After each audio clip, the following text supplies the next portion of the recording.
And good afternoon and welcome to Carnes Field, home of our Freed-Hardeman Lions, where today we take on the #1 team in the nation. And in the background, you can hear You Ain't Nothing But a Hound Dog, because this is the Tennessee Wesleyan Bulldogs. And they put one on us the last time, 21-2 at their house. We owe them big time, Michael. That is right. And we're at Carnes Field. Carnes Field has been really the heart and soul of Freed-Hardeman this year. Has won a number of key games here. Believe they've might have lost only 3 games here at Carnes Field this season. And when you look at Tennessee Wesleyan's record, 39-3, Coach. So this could be their 4th loss here today, and I can't wait to see if it is. Well, I'm ready too. It looks like we're going to get the same pitcher that pitched against us up there.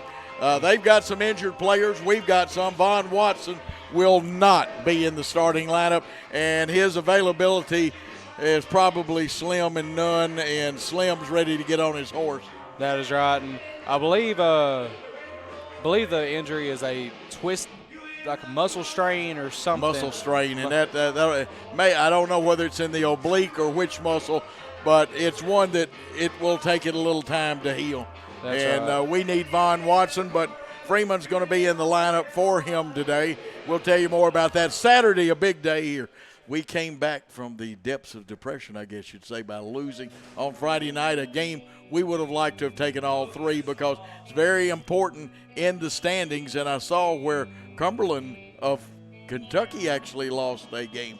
So we're only 2 games in the loss column behind them for the automatic bye all the way to the tournament. That's right, and I'm not sure how the tiebreaker will work if we do tie with them, because I don't believe we played the Cumberland. COVID knocked that out, and so it'll be interesting. The conference and the commissioners done a great job of coming up with tiebreakers for all the sports the best they can. Let's give them some credit for that.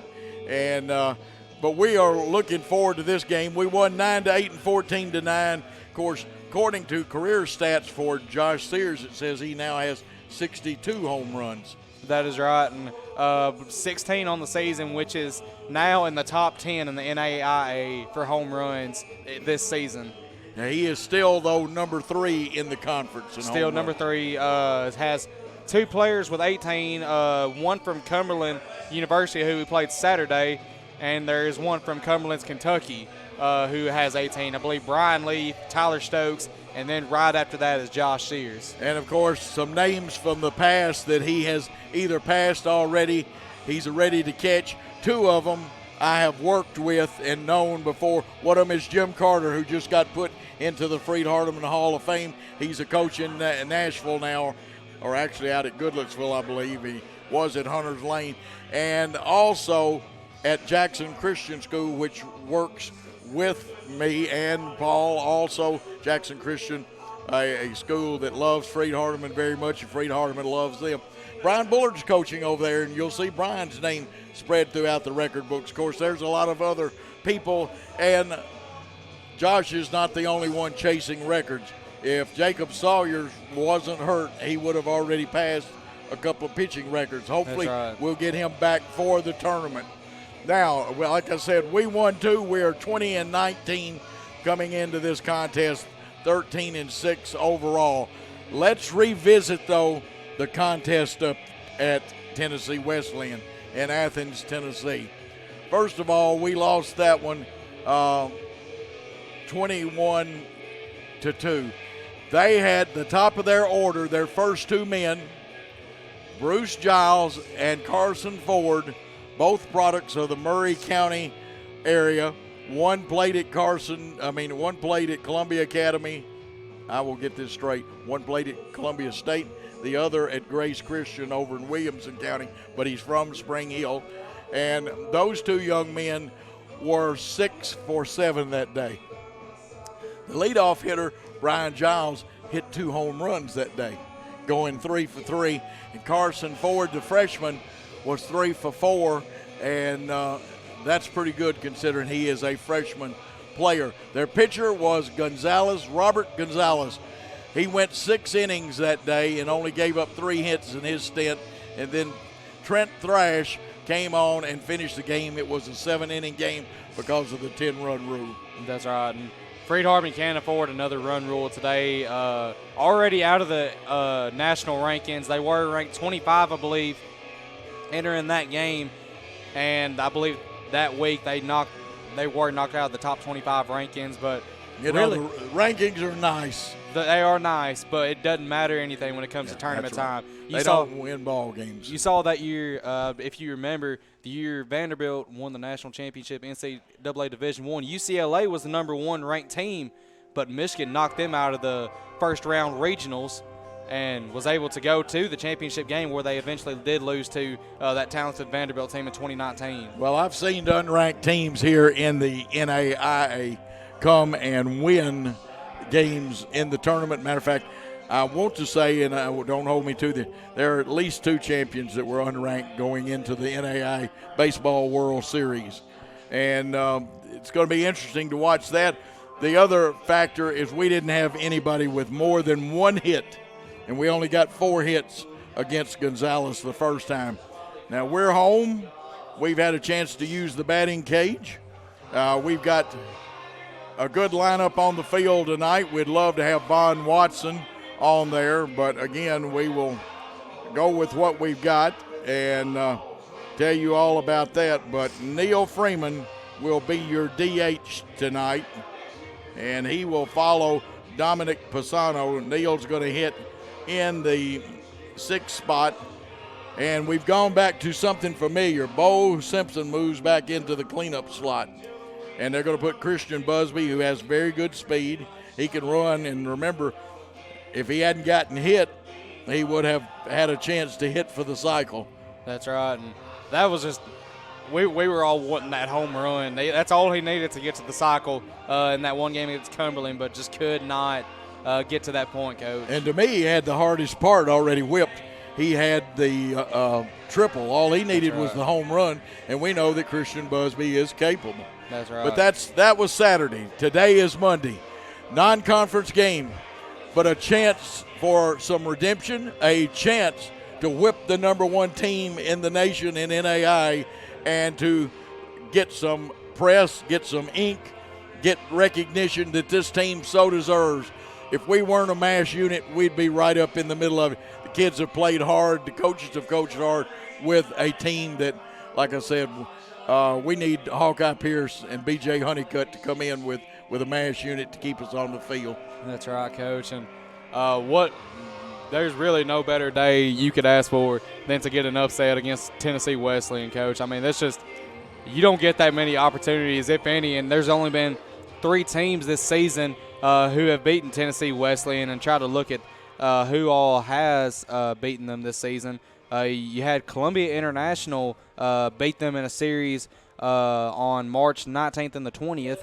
And then you had, I believe a few weeks ago, lost to Milligan University. So only both of them in their conference. But Freed-Hardeman looking to be the first non-conference team for Tennessee Wesleyan to beat them this season. And if we're on, we can do it. Also want to mention Brady Harris, Von Watson, and Sears all hit home runs. Great pitching job by Jack Christian. And Austin Steele had a good start. I believe you got the starting lineup for the team from Athens, Tennessee Wesleyan. We'll let you do theirs, and then I'll give our defensive lineup. Well, starting off will be Bryce Giles, and Bryce will be playing center field today. And then you have Carson Ford playing left field. He'll be batting second. Batting third will be Gary Matz at shortstop. Batting in the cleanup spot, and you might have to help me with this pronunciation, Coach, Zach Hogeson. Hogeson is how they told me. I went down there, and that's Zach Hogeson, and he is a hitter at 348. And then after that, you have Alex Flock, and Hogeson is in right field. Alex Flock will be batting fifth, and he's the first baseman today.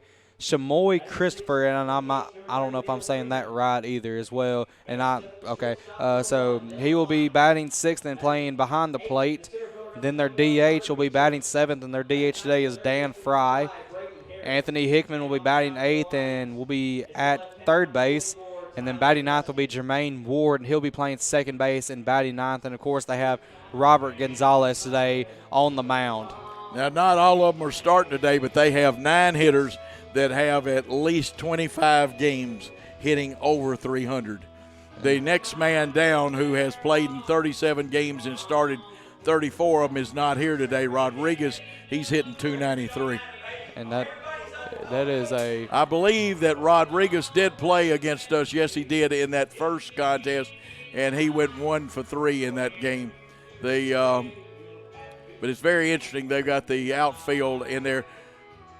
Forward is a freshman, but Bryce Giles, the senior, played at Columbia State.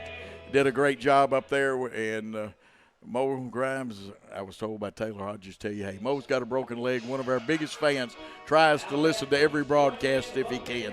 That's right. And now we're going to try to pick up the starters possibly. You got Don Pisano out there. He's going to play right field.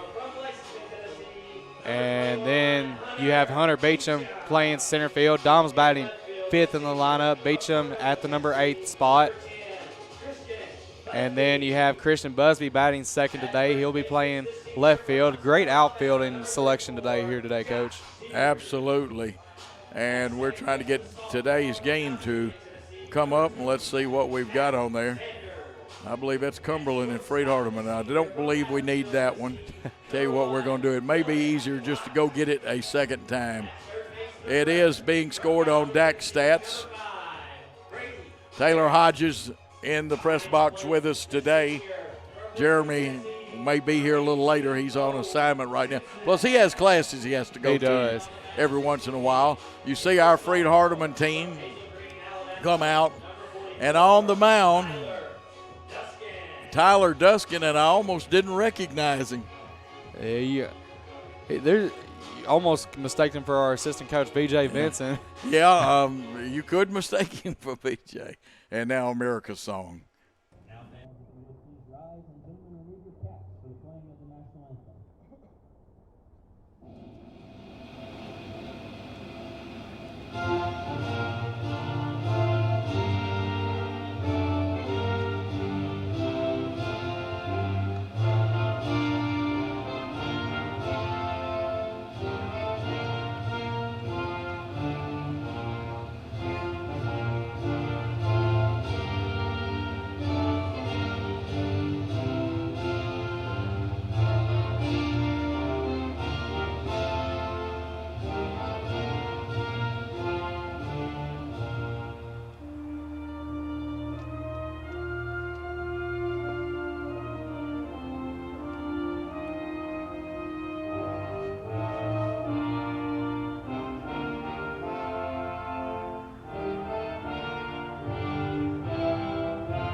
Apple Pie, the national anthem in Freed-Hardeman baseball. It doesn't get any better.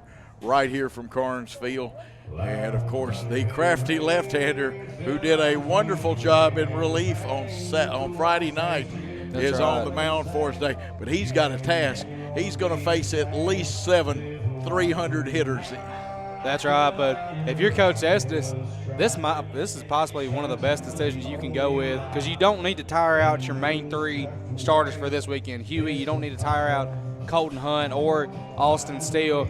And plus, Tyler Duskin might be one of the best relievers we have here at Freed-Hardeman. Can be very crafty, and he's a placement pitcher, and he can hit those cold zones that Tennessee Wesleyan has, the very, very few that they have. If he's on, he can be very tough against this lineup. And also, he's got time to get rested for the Martin Methodist Series, which is now a very important series. We are just 2 games in the loss column behind Cumberland out of Kentucky, and that is good. We're in second place, but Georgetown's right on our backside too. That's right. It's a must-win series, Coach. If you can't get the sweep, you at least need to get 2. So any wins will help this weekend against Martin Methodist. And I believe, don't know who Martin Methodist will go with to the first game. It might be Dakota Crowell, who was a very good pitcher. I know back in high school. They've got a couple of Middle Tennessee boys that are pretty fair baseball players, and we do thank the people in Middle Tennessee, but you should have sent some of that talent down this way. We've got some of it with McCall, and we've got Huey and a couple of other kids, but the two kids, Giles and Ford, are very good for this team too. That's right. Of course, Giles played at Summertown High School. In Summertown, one of the biggest powerhouses in baseball, not only in Middle Tennessee, but the whole state of Tennessee. Won of some state championships down there, and just that whole county that they're in, Lawrence County. Of course, you got Summertown, Lawrence County High School, and then Loretta. It's a baseball powerhouse down there, Coach. You're right. The 310 hitter, Bryce Giles, the center fielder, steps in to go against Duskins. First pitch is a strike, so a no ball, one strike count and a good start to this one. Michael Mullenix doing color, Coach Joe Holloway play-by-play, Paul Schultz and Gary Lockhart handling all of the other duties today. Second pitch on the way. That one's high and kind of got away. It kind of floated and started tailing away towards the first base dugout. Also, we know we've got plenty of listeners out there and people watching too. I forget, sometimes I have to switch from radio to the streaming and Facebook. You can get it on Stretch or Facebook here at Freed-Hardeman. Swinging, strike two. Duskin off to a good start right here. He really is. Now, for a leadoff man, Giles is pretty good. He's got a .483 on-base percentage.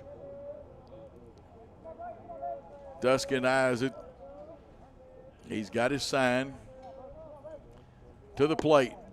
Outside that time, trying to tempt him. 2 balls, 2 strikes, no out. First hitter. Outfield, pretty straight away. Pisano may be shading a step or two towards the right field line. Infield's at normal depth, not playing for a bunt. Here's the 2-2 pitch. Popped up. Sears will give chase. He'll give it a nice look, and he says it's about 8 feet out of my reach.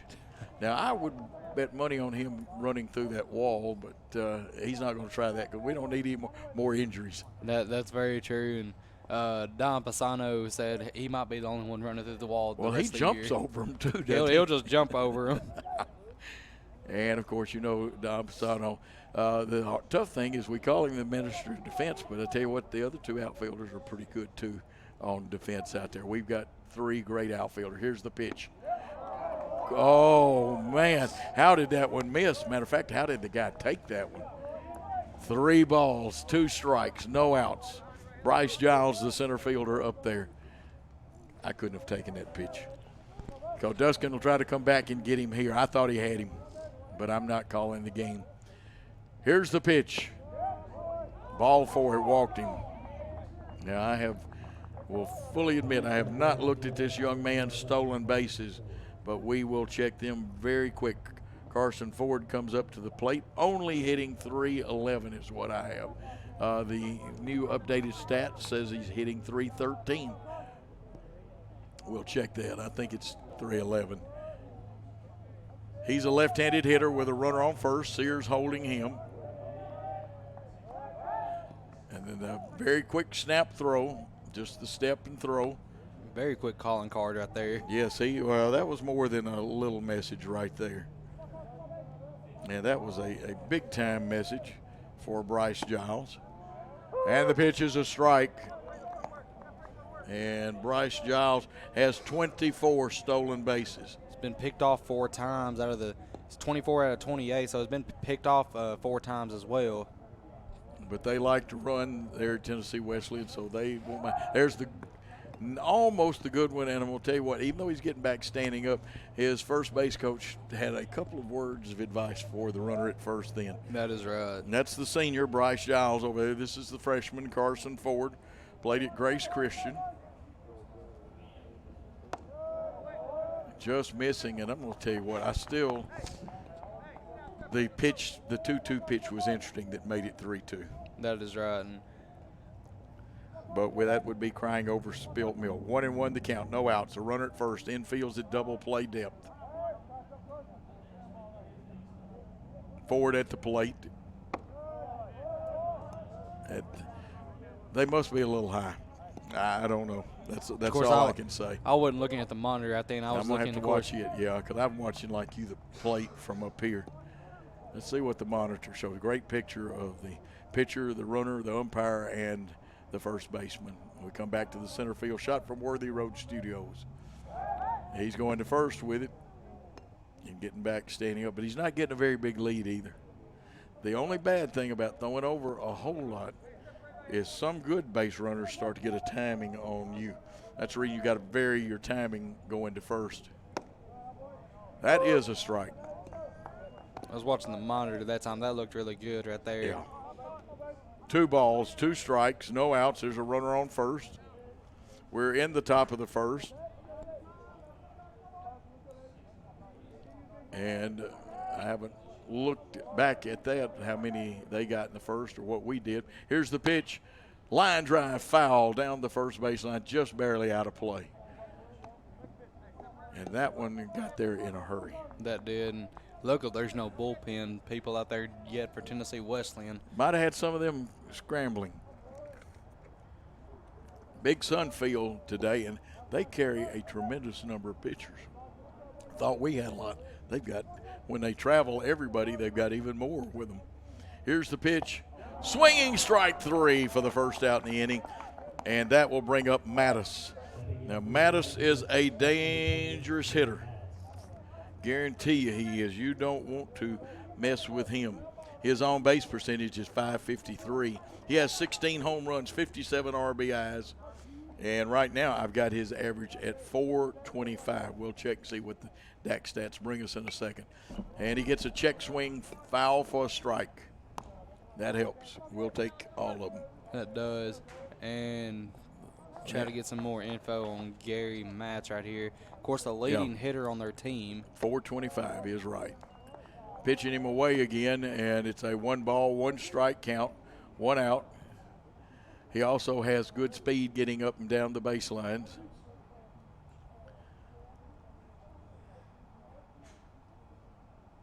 Duskin studies the runner.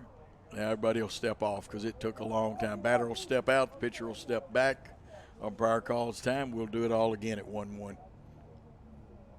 Here's the pitch. The curveball, a beauty, and it was one of those slow ones. Might have taken a year to get there, but it was still a strike. 1 ball, 2 strikes.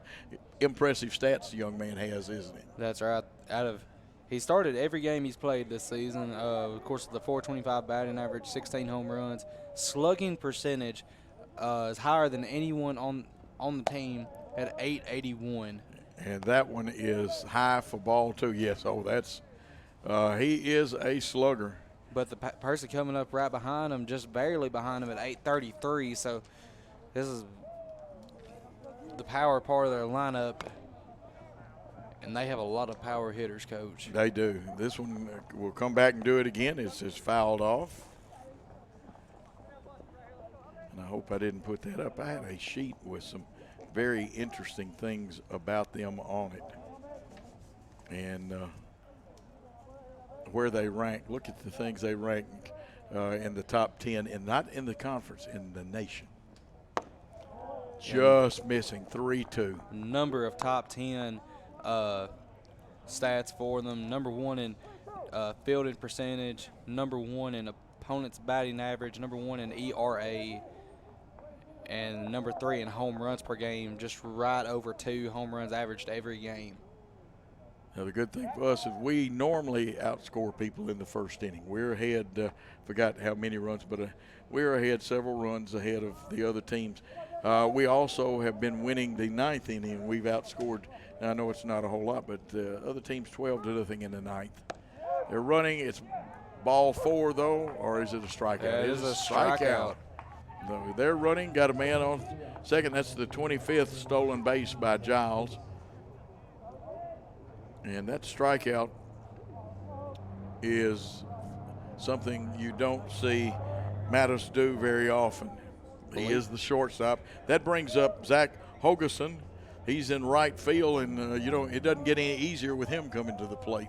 That's right. I believe he is number 3 in the nation in total RBIs at 62. So a very Very athletic young guy. Did you see the uppercut for That was strike one? That's home run uppercut, and he's got 17 of them. He's batting .348 with, as Michael told you, 62 RBIs. Wow. 2 outs in the inning. A runner in scoring position, though, at second. We're deep at second base, deep at first base. Curveball missing inside, so it's 1 ball, 1 strike. You do not want to throw one in this young man's wheelhouse.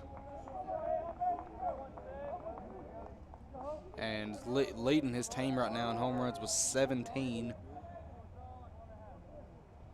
Checking the runner, swinging, strike 2. And that one, it dropped and curved a little bit. Had him out in front. So 1 ball, 2 strike count, a pitcher's count. Infield wants to make the play, but if they can't, they don't want a ground ball to get through. They want to knock it down because you've got that runner in scoring position. Got some good arms in the outfield. Busby coming back from his injuries.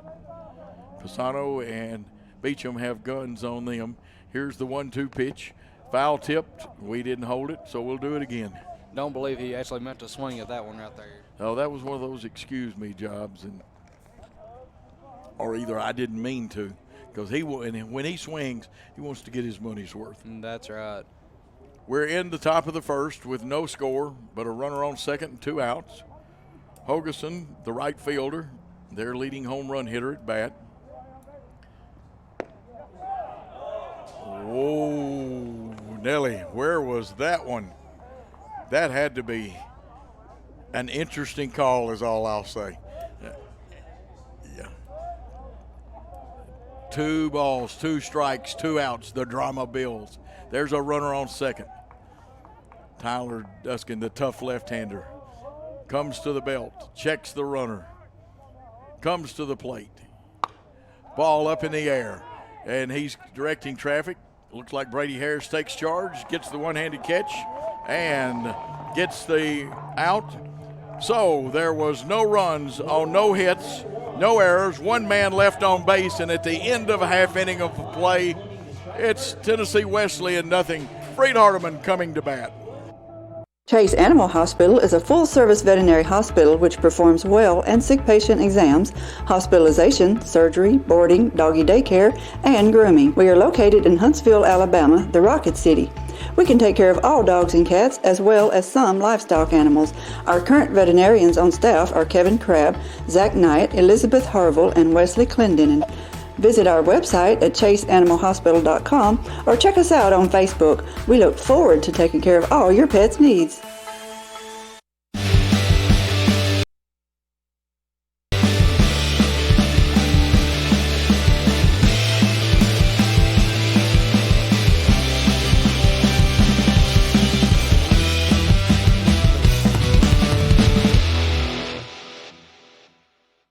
Back after an exciting first. I liked it, though. They may have stolen a base. They left a runner stranded. They got no hits, left 1. And now we have a chance leading off with Zach Sanders. He'll be followed by Christian Busby, Josh Sears, Bo Simpson if needed. We got a chance to put some runs here on the first. That's right. Just going back to that last inning, what an inning for Tyler Duskin. 2 strikeouts and 1 walk. Really, you couldn't ask for anything better out there to start out against the #1 team of the nation. And this is the young man that pitched and beat us the first time, Gonzalez. He went 6. They brought a reliever in. His outfield consists of Ford in left, Giles in center, Hoganson in right. His infield, Flock at first base, Ward at second, Mattis at short, Hickman at third, and of course the catcher is Christopher, and the pitcher is Robert Gonzalez. He's a left-hander. He can throw the fastball. He's got a curve and a changeup. And he leads off, and he throws the #1 right in there for a strike.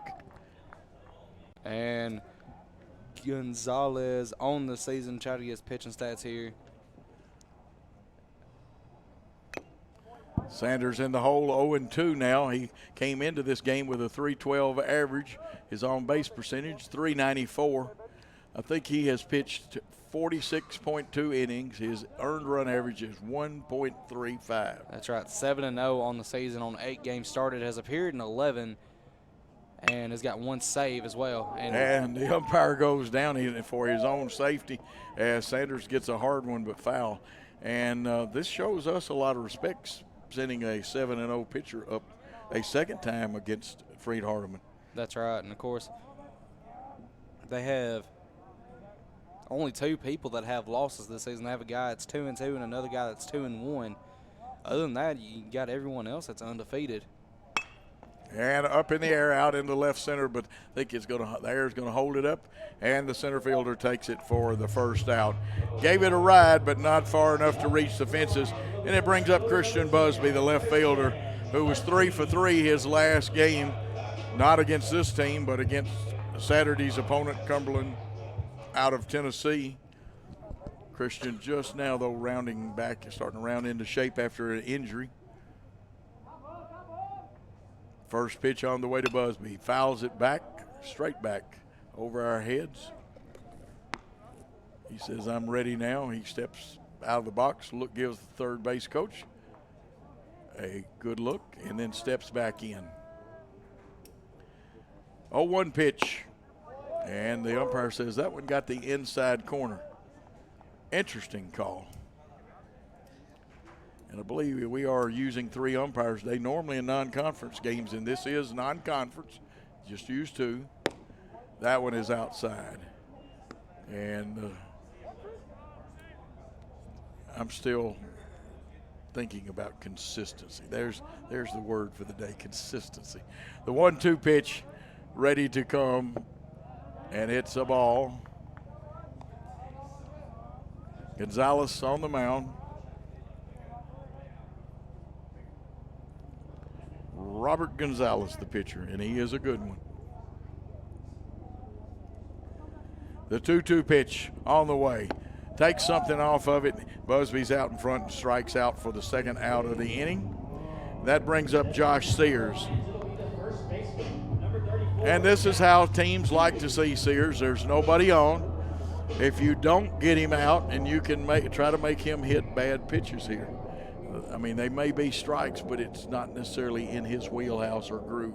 That's right. But you have to be careful with the next batter coming up, Bo Simpson, who is what we like to call this season the unpredictable hitter. Yeah, you never know where Bo's going to put the ball in play and how hard he's going to hit it. That's right. 1 ball, the count after that pitch. Sears steps back in. 16 home runs on the year. Here's the pitch. And again, they are pitching him low and away. Let's see if they come back and jam him. He's hitting .355 with 45 RBIs and 16 home runs. He's been on base, and I hate to say cool because it's not cool, 4.84. Foul tips that one. And had you got that on the sweet part of the bat, we would have been asking for a new baseball. That's right. And Sears laughing that one off. Him and the catcher down there having a little bit of a good time with it. They were having a good time. And that's what baseball ought to be about. You want to beat the opponent, but have a good time, both teams. 2 balls, 1 strike count with 2 outs to Josh Sears. Here's the pitch. Catcher did a good job of yanking it back in, but didn't fool the umpire. That's right. And Sears, if you remember, if you watched the game, first game Saturday, you got to go back and watch that bottom of the 8th inning, Coach. Yeah. Oh, yes. 3-1 to count. Now it's 3-2, and the payoff pitch will be coming up. Josh Sears, what a big 3-run home run. Many people, let's be honest, there were people in the stands that had given it up as a game. That's right. And after that, the momentum just switched right there, Coach. Low, and that'll walk Sears. And again, Tennessee Wesleyan's not offended in the least that he walked. That's right. They'll give up a walk any day if that means Josh Sears doesn't get a home run. But this young man, Bo Simpson, from Ripley, Tennessee, and Jackson State Community College, very easily could make this a 2-0 game. He's got the power. He's got the bat speed. Then again, he may just get a base hit, but a very good hitter and one that the team has a lot of confidence in. Bo Simpson to face Gonzalez. Here's the pitch. And outside and low, they're trying to work him away just like they did Sears, which shows some respect. Let's see if Gonzalez wants to come back inside and bust him in on the fist maybe. 1 ball, no strike pitch with Sears on first. And the swinging strike. Bo taps his shoes because he knows, he said, I had that one. I let it get away from me. That's right. 1-1 the count with 2 outs. Gonzalez in the stretch, just barely giving Sears a look. Pitch popped up, foul. It'll be high. Will it stay in play? It looks like it's going to. Second baseman comes over and makes the play for the 3rd out. No runs, no hits, no errors. 1 man left on base, and no score at the end of 1 inning of play between Tennessee Wesleyan and our Freed-Hardeman Lions.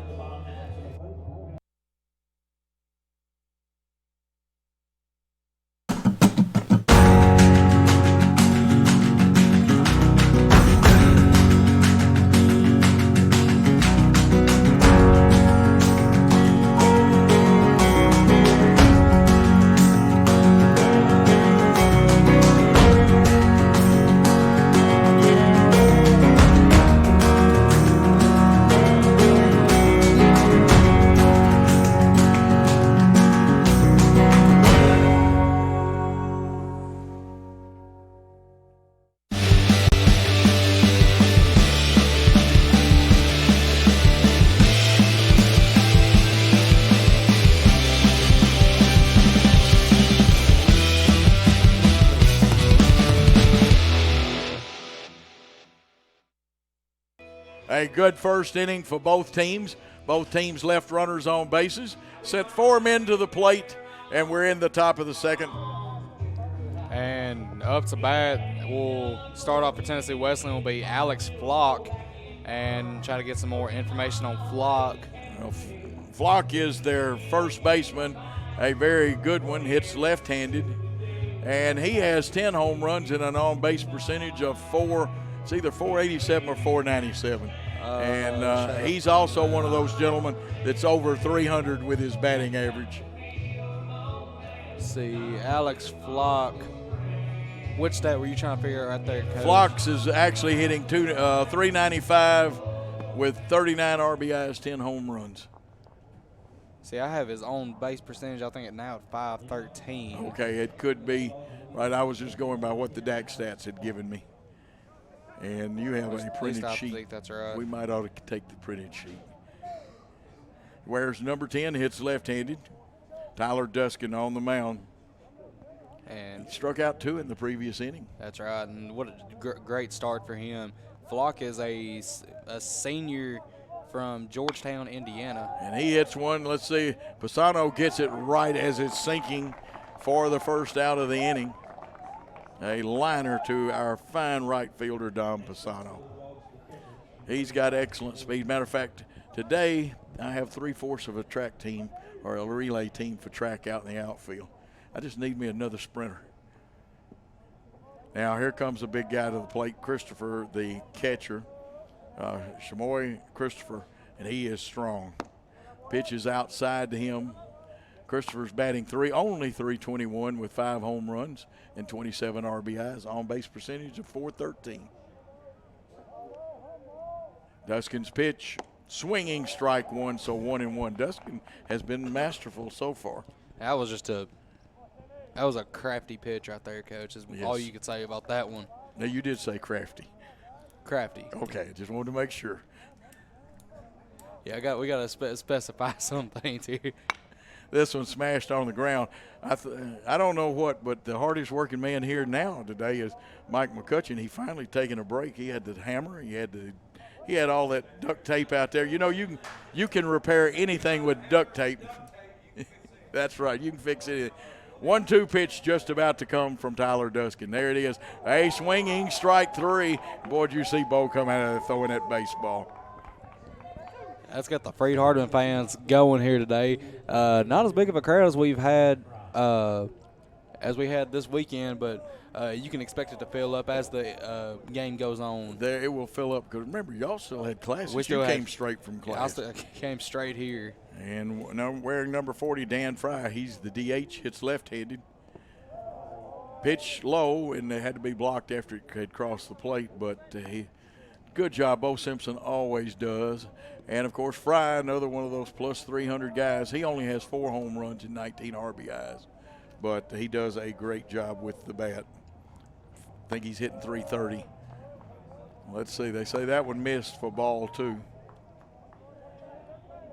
Can you fix duct tape or fix knees with duct tape? Okay, he says I may have to get my knees fixed with duct tape. Here's the 2-0 pitch. Had to be a strike, and it is.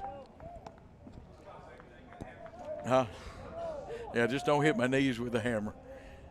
1 ball, or 2 balls and 1 strike, 2 outs.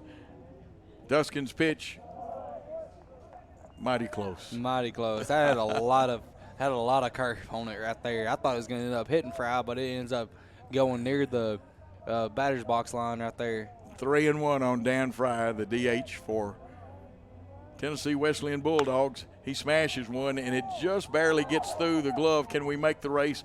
We're going to give him a base hit on that one. He hustled that one out. Sears made a diving effort. Sanders fielded it, and Duskin was headed to first, but we were a little bit behind him.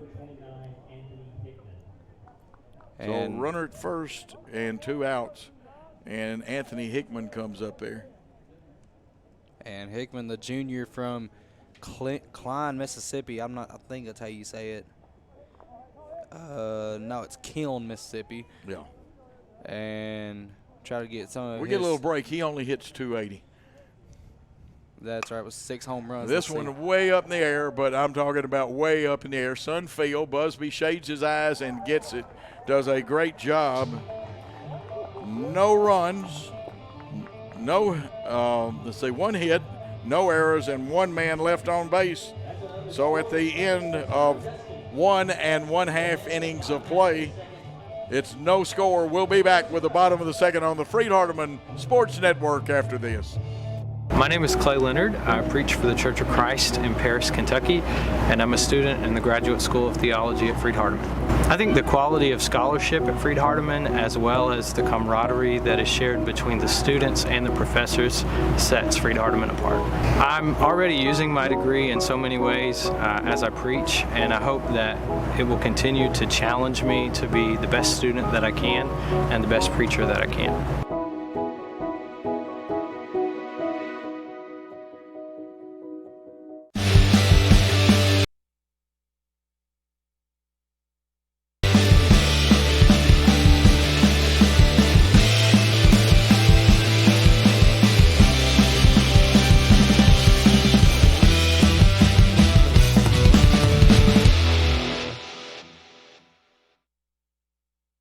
Ready for the bottom of the second. Michael Molnix and Coach Joe Holloway here. And I watched Gonzalez. He does like Jacob Sawyers. He likes his first warm-up pitch. He doesn't toe the rubber. He just gets up there and takes a step up and throws it as hard as he can. That's right. And if you look down at the bullpen for Freed-Hardeman, their first 5 or 6 pitches, that's what they'll do. They'll just go in, fling it in there as hard as they can. And the Minister of Defense, Don Pisano, the right fielder, hitting left-handed, comes up there. He would love to start this game, or at least get the second inning started with a base hit.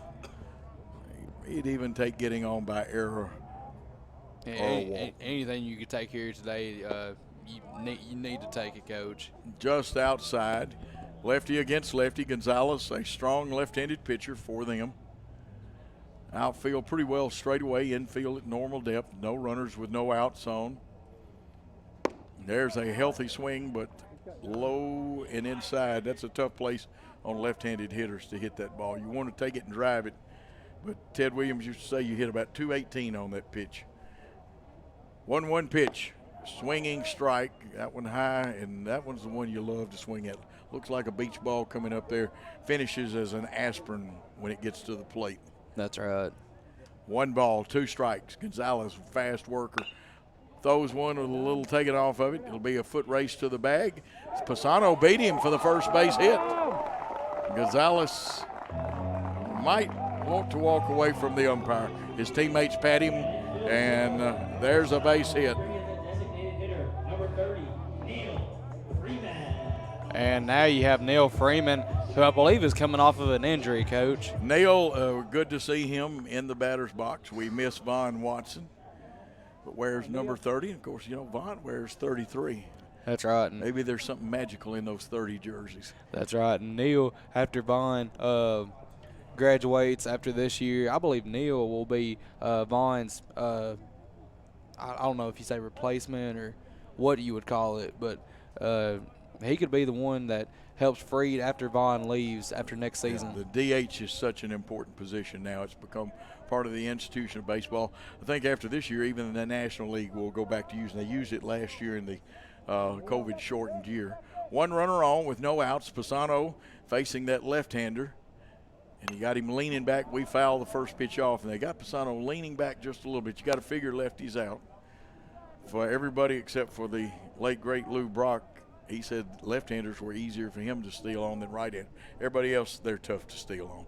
You got to watch how he picks up that foot. And Sears, I'll let you tell him about that after this pitch.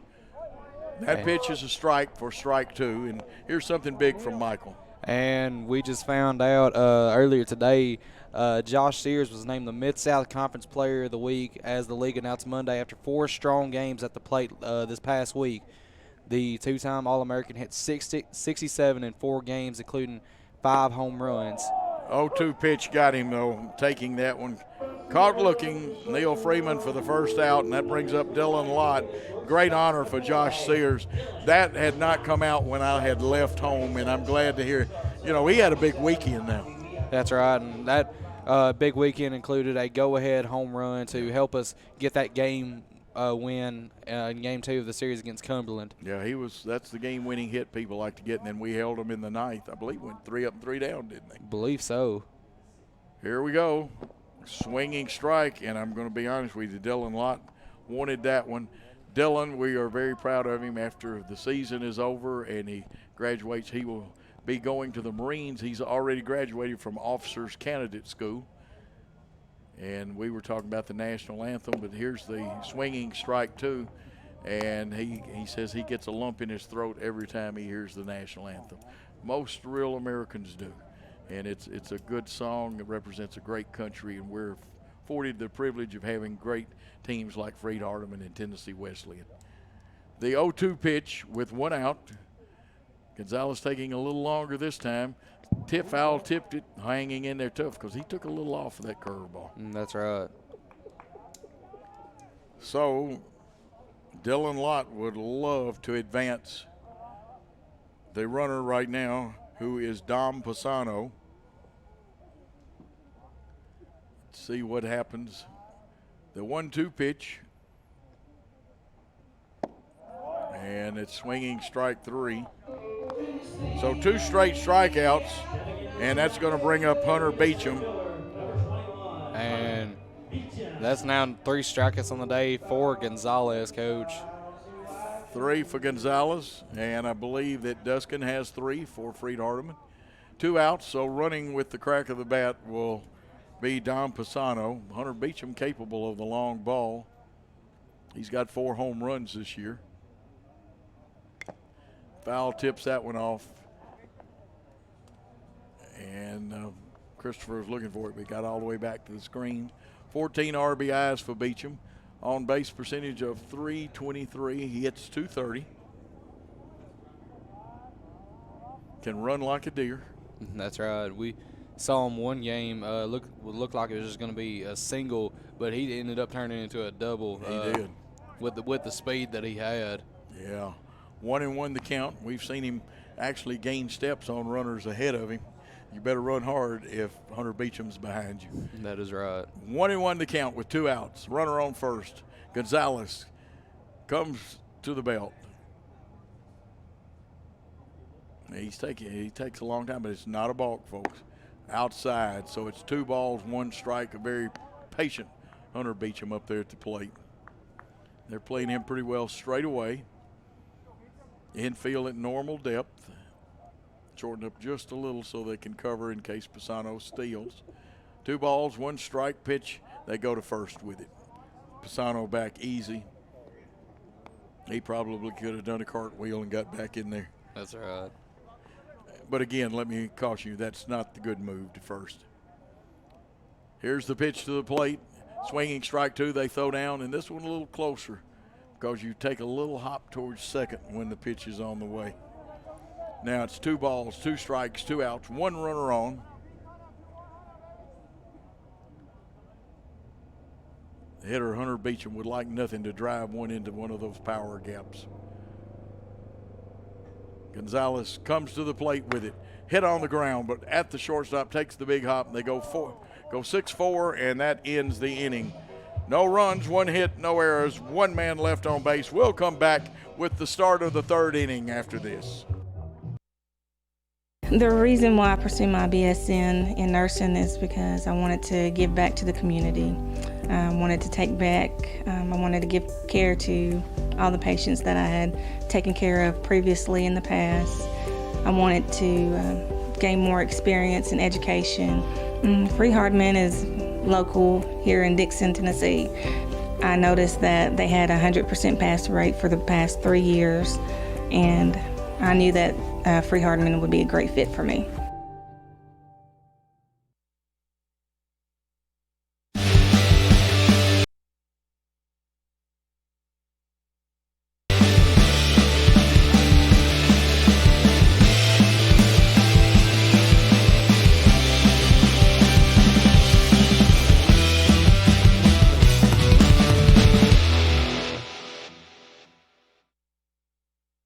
And welcome back for the top of the 3rd. Duskin back on the mound for his 3rd inning of work. So far, he's pitched 2 innings, given up 1 hit, 1 base on balls. He's struck out 3. And, of course, his opposition, Robert Gonzalez, has just finished his 2nd inning of work. He's also given up 1 hit and 1 walk, and he has struck out 3. That's right. And the Freed-Hardeman doing a great job keeping it even here with Tennessee Wesleyan to start it out here early. And this is really what you need going in, especially here to the later parts of the game. Especially if you can keep it even through the 5th inning, you're going to be in for a good one, Coach. Jermaine Ward hitting .310 with 3 home runs, 15 RBIs. A right-handed hitter. They're in a little bit at 3rd. Here's a ground ball. And look at that, 1 hopper to Brady Harris, who guns him down for the 1st out of the inning. That's Harris to Sears. And we'll go back to the top of the order, and Bryce Giles, who walked and stole a base his 1st time up. That's right. And Bryce Giles, I believe, is a junior this year, if I'm not mistaken. He could be a senior. I think he is a senior. Now, obviously, he could come back because of the rule. That's right. Okay, that's right. He is a senior this year. And popped it up. Who's going to take charge? Looks like is Dylan Lott. No, Busby's having to come on and come on hard. It gets up in that sun. Remember, it is tough out there, but it is the 2nd out. And Busby came hard. You got to give that kid credit for running like he did. That's right. And I believe Busby was already calling for it, and when Dylan Lott backed off of it. And that's good communication. That's good. That's what you got to have on a team. Okay, that brings up Carson Ford, who struck out his 1st time up. He's a very good left-handed hitter, hitting over .300 for the season.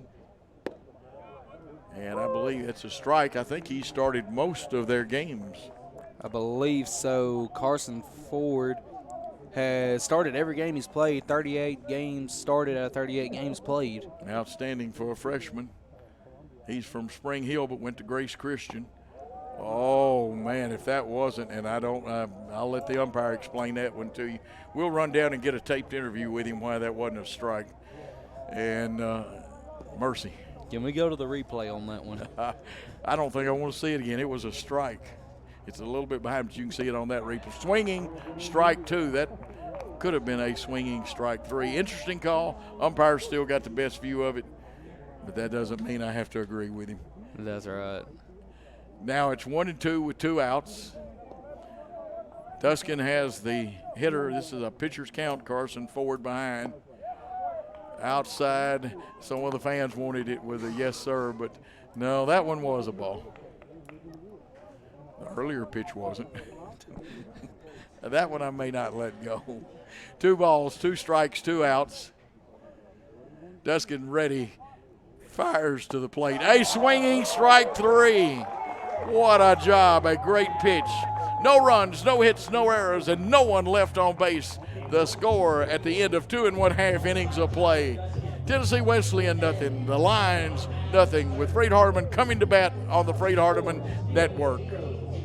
The reason I chose Freed-Hardeman is because I'm a mother of 2, and I live here locally here in Dixon, and 2 years ago I decided that I wanted to be a nurse. So Freed-Hardeman had just opened up, and I was ready for the opportunity and jumped on it, and I knew I needed to stay home, still be a mom, and yet I wanted to pursue my dream as being a nurse.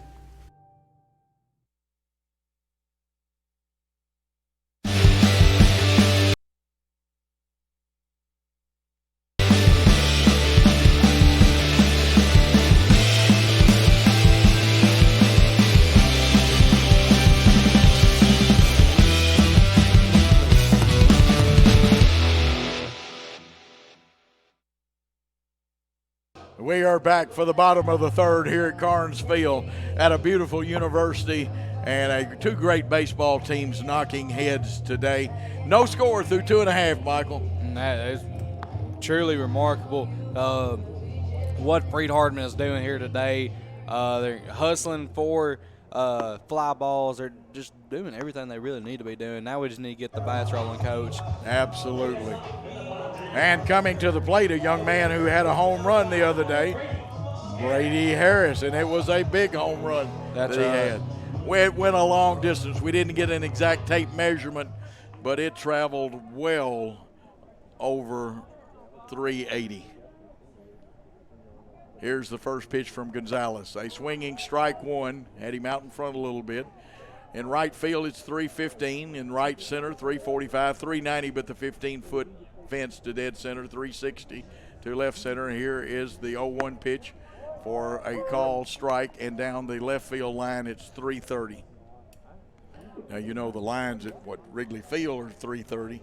This ballpark is a comfortable park, yet it has some major league dimensions. Here's the pitch, foul. No, this one's going to stay fair. Down the line, it'll be extra bases. Harris cuts the inside of the bag. He's got 2. They had a little trouble picking it up, but a good relay holds him to a double. I thought it was going to slice and go foul. It stayed fair. And Brady Harris leads it off. And that brings the top of the order up there. And now we're getting to where we need to be, Coach. You got Zach Sanders, and you got Christian Busby. Then you got the powerhouse Josh Sears, and the unpredictable hitter Bo Simpson. Well, have you noticed that Josh plays bat boy sometimes too? I've noticed that, Coach. Brady Harris on second with no outs. Let's see what Sanders is doing, if the bunt's a possibility. Right now they're not feeling it, but the infield at normal depth. And going to right field just behind. This one will tail foul. Thought it could have been another one right there. Yeah, I was. The other one started out in fair more than that one did, but it still had a funny spin on it, and you noticed that the right fielder had a little trouble picking up, but he did a good job of hitting his cutoff man, and they got it in to hold Harris to a double. Gonzalez second pitch. Strike 2. The umpire must like that pitch. He doesn't like the low strike there, but anyway. Of course, every umpire is going to be different. Yeah, you got to figure out what they like and adjust to them. They don't have to adjust to you. No balls, 2 strikes, runner at second with no outs in the inning. Gonzalez checks the runner, comes to the plate, and staying alive. That time, Zach did a good job. He was out on his front foot a little bit and fouled it off. Gonzalez took a little off of that one. So we'll do the no ball, 2 strike pitch again. And really, if you're Sanders, you just need to do everything you can to advance Brady Harris right here so we can You really want to hit it to the right side if you can. That's right. And that right side is open there, Coach. And he does. It'll advance him whether they get Sanders or not. And let's see what the umpire calls him out. And it was a bang-bang play. And I believe he did have that foot on when he called it, Coach. As much as I hate to say it, I believe that might have been the right call. Christian Busby advances to the plate with 1 out and now a runner on third base. Busby struck out his first time, but a very capable hitter. And I believe Coach Estes went out and had a nice Shakespearean conference with the umpire. That's right. And just going to try to work him a little bit, see if he could just do a little bit what he could to reverse the call. Maybe get that next one. And Coach is a very articulate man, has a great vocabulary, and I enjoy talking to him when he can get up here after the game. Of course, in college, you don't have a hired crew to maintain your field. You and your players wind up doing the field work. That's right. And you see them out there after every game, before the game, doing everything they can to keep this field in good shape, and they do a good job of it. Oh, yeah. Now, the maintenance department will repair things with hammers, nails. Even saw Mike McCutcheon with a hammer and duct tape. And they'll do some grass mowing for you. That one's fouled off. Christopher comes out of the catcher trying to barehand it because he knows if it was fair, he would need to barehand that one. Busby knew it was foul because it probably hit his toes or his shin guard. And that's right. And just like we've figured, no action in the bullpen for either team. Oh, it's early. It's early, and the pitching has been excellent today for both teams. Busby wants at least the sac fly right here. He's got an 0-1 count on him with one out. He steps out because Gonzalez did take a long time. You see Coach Estes giving some instruction to our runner at third, back to the Great Worthy Road Studios center field shot. Swinging strike two, and now you got to make contact because you don't want it to get to 2 outs. Sears and then Simpson due up if we get 2 hitters. There's 1 out in the inning. You know Sears will make an appearance unless there's a double play. Ball high, and again, Busby wants at least the sacrifice fly. Third and first, where their position could still come home with it. Short and second, it would be a gamble. Let's see how it's happened. They're going to go to first with it because of where it took the first baseman. We get the run in and lead 1-0. So Busby did the job that he needed to do. Hickman to Flock for the put out, but still with 2 outs, and Josh Sears, who walked his first time up, comes up the bat with the bases empty. And again, that helps Gonzalez a little bit. So we take a 1-0 lead here in the bottom of the third. This will be a 9-inning game. The only way it wouldn't be is if one team's had a 10-run lead in the 7th. And again, they start Sears outside and away. Let's see if they either bring the curve or they try to bust him inside. 1 ball, no strikes, 2 outs, the base is empty. And they stayed outside. Catcher Christopher tried to help the pitch with his version of the frame, but it was a ball 2. Now the big man can turn loose on one if he sees something he likes. And he did. And he ripped it into left field. What a hit by Sears right there. And you know what's funny? I had already drawn his line. I'd already put that in there, which I don't ever do. You might have predicted that one, Coach. Well, I was thinking it. Josh Sears with the big hit with 2 outs, and now Bo Simpson. And again, Bo, he may have popped out his last time up, but Bo was very capable of placing the ball anywhere in the ballpark. Can hit home runs to right or left field. He has bounced a couple off of the wall, not bounced them off the ground on the wall. He has bounced them off the wall in center. Undercut that one a little bit. Of course, the method of teaching now is everybody pretty well uppercuts slightly. That's just right. The degree that you uppercut. Want to drive the baseball. So no balls, 1 strike against Robert Gonzalez, the left-handed pitcher, came into this game undefeated. Fouled off for strike 2. Bo says, man, I'd like to have both those pitches back. That's right. Got to guard the plate now with 2 strikes. Pitcher's advantage. Sears doesn't get big leads. He'll run hard, but he's not got U.S. Olympic sprint speed, though. The 0-2 pitch. They checked him, came to the plate, drilled, but right at the third baseman. Crow hop over to first. Third baseman Hickman to and that ends the inning. But we did pick up 1 big run on 2 hits, no errors, and 1 man left on base. The score at the end of 3 innings of play. Freed-Hardeman 1 and the Bulldogs nothing. Let's take a timeout on the Freed-Hardeman Network. The reason I chose Freed-Hardeman was I came for orientation and I felt welcomed and loved, and I've toured many nursing programs, and this was different. This one was something different to me, and it's been amazing, and I really enjoyed it, and it's something I'll always remember, and this is family to me. I also chose Freed-Hardeman because of the 100% pass rate at Dixon. They've had a 100% pass rate for the last 3 years, and that finalized my decision to come to Freed-Hardeman.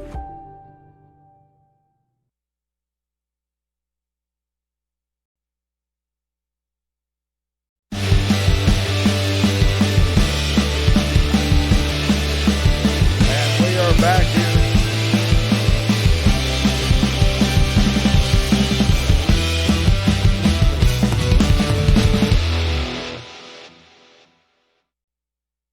And now we are back officially. And for the 4th and 5th innings, we will have Michael Mullenix. And I don't know, I've got a lucky feeling. Michael's having to go on an inning early this time. But you take it over with a 1-0 lead.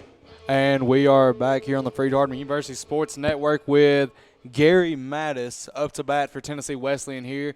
Mattis last time struck out looking was one of the 3 strikeouts today recorded by Tyler Duskin. And Tyler Duskin will be looking to make it his 4 strikeouts today. Got Duskin with 4, and this young man's still hitting .422 even after striking out. And that's right. And just impressive batting average. Still the leader on his team. And what a strike right there by Tyler Duskin. And it starts off with the 0-1 count here in the bottom of the 4th inning. Freed-Hardeman up 1-0 after a 1-run last inning. Here comes a pitch. And just missed the outside corner for ball 1. Evens it up. I will give the umpire that one. He's right. That's right. And umpires have done really good here through the first 4 innings. Here's the pitch. And got it to curve, but not enough to get back into that strike zone for ball number 2. It's got to come across a little late. It was late getting in there, so it's 2-1 and 16 home run hitter at the plate. That's right. And it's not where it ends up. It's where it crosses the plate at. Here's the pitch. And Mattis gets a hold of that one. That could be, and it is, a home run by Gary Mattis, his 17th of the season. And we've got a tie ball game. And just like that, it ties things up here. And this is where you need to go 3 quick outs here so you don't do any more damage here, Coach. And it doesn't get any easier with Hogeson, the left-handed hitting right fielder, coming up. That's right. This is their power part of the lineup, so anything Duskin will do can help. And good strike pitch right there. Goes to 0-1 count here to start off against Hogeson. And I believe Hogeson is from California, if I'm not mistaken. I have to go back and look at that. And a strike just came in there, Michael. Wow, he's got him 0-2, but this guy's dangerous. He's got 17 also. That's right. Very quick with his bat. Has been able to get a lot of power on it as well. And 0-2 count. Here comes Duskin in the windup. And gets him swinging for strike number 3. What a pitch there by Tyler Duskin. And a big strikeout to get the 17 home run, Hogeson. That's right. Kept his composure after Mattis hit that home run, which is good. It's what you need going up against Tennessee Wesleyan here today. And now that brings up Alex Flock, who flew out to Don Pisano to start off the 2nd inning. So we'll see what he does here against Duskin. And that first pitch is called strike. What a curveball there by Tyler Duskin. And Tyler Duskin pitching quite well, even if he did give up the home run. And that's right. Tyler Duskin, the left-hander from Hazel Green, Alabama. Here comes the pitch. And is able to sneak it in there for strike number 2. Yeah. Victor and Danielle Duskin, his parents, and his coach was Frankie Perez back in high school. That's right. And here comes the pitch. And gets Flock swinging there. Strike number 3. 2 quick strikeouts here after the home run, and now he's got Shamoy Christopher, and we'll see if he can do the same here. Duskin already 6 strikeouts, Coach. Good start for him, and he has pitched well. Just happened to get a pitch just up in the wheelhouse of Mattis. But you know what? A lot of people have done that. That's right. Here's the pitch. And Christopher sends that over to right field. Pisano might and won't be able to get it for a home run by Shamoy Christopher. Now, this team is strong, and they can hit. And Christopher in that number 6 spot is a very strong young man. He could be hitting 5 or 4 for a lot of teams. That's right. And that's number 6 this season for him. And now it's going to bring up Dan Fry, who has got a hit this game as well. Got a single in the second, and he'll be looking to repeat that. But Tyler Duskin looking to change that. And Fry sends that over to the bullpen, and foul ball. Long, noisy strike. That's right. Over the fence, just the wrong one, Coach. Yep. And that's a good thing here for Freed-Hardeman. Oh, yeah. And Dan Fry with the 0-1 count. Here's the pitch from Duskin. And Fry is going to pop that one up, and that looks like it's going to get over in foul territory. And it will over towards the Martha Lewis Pavilion for strike number 2. And, of course, we've had some improvements here on the campus. They really did some nice things over at the intramural field, too. That's right. It was, I believe, 2 weeks ago on April 8th, they dedicated it to Lucas Russo. Here's the pitch. And that one's going to be fouled off near the Tennessee Wesleyan dugout. And, of course, we've got stands here for the baseball team nice enough to host the conference tournament. Just happens that Bowling Green is hosting just about everything for this conference. That's right. Not like the American Midwest where a lot of stuff was hosted at the higher seed, and that pitch is going to be fouled off over there by the tarp on the third base side. You ever crawl through the roll for the tarp? I never did crawl through the roll. Luckily, I was one of the bigger guys when I played baseball, so I didn't ever have to do that. And that one's going to be lined into the gap between right and center field. Fry is thinking 2 right here, and he is going to get it with a stand-up double. And he helped make that double by running. He ran and never slowed up and actually accelerated going down the first baseline. He left very quick as it was. So they have that runner in scoring position. And that's right. And now it brings up Anthony Hickman, who flew out to Christian Busby in his last attempt. And Hickman this season, not one of the great hitters for Tennessee Wesleyan, but can still provide a lot for him. Here's the pitch from Duskin. And goes outside with it, trying to fool Hickman, but does not for ball number 1. And Bo Simpson going to go out and talk to his pitcher and see, here comes Coach Estes. So either they've seen a mechanics flaw or it's just a calm down, let's get these guys out, go back to what you were doing early. And that's right. Now, a lot of people forget, though, that Tyler most of the time is a reliever. That's right. I don't have it in front of me how many he has started, but I have it over here somewhere. we know he has started some, but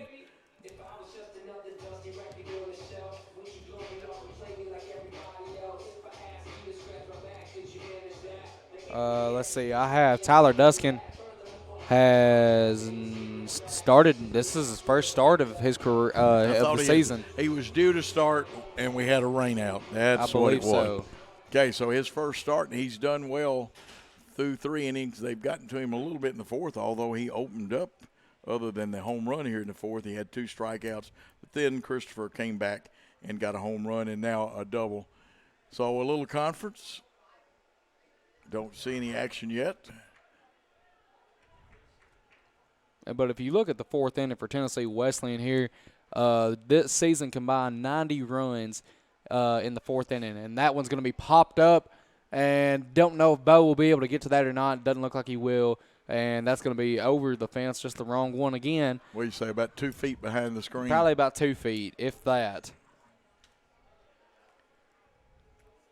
Checking to see if anybody else that we are interested in playing today in baseball. I see a lot of scores going by, but some of these are teams we used to play. Now, Shawnee State is playing, and they have lost to Point Park, but a non-conference game. That's right. Duskin with the 1-1 pitch. Here it comes. And that one misses low for ball number 2.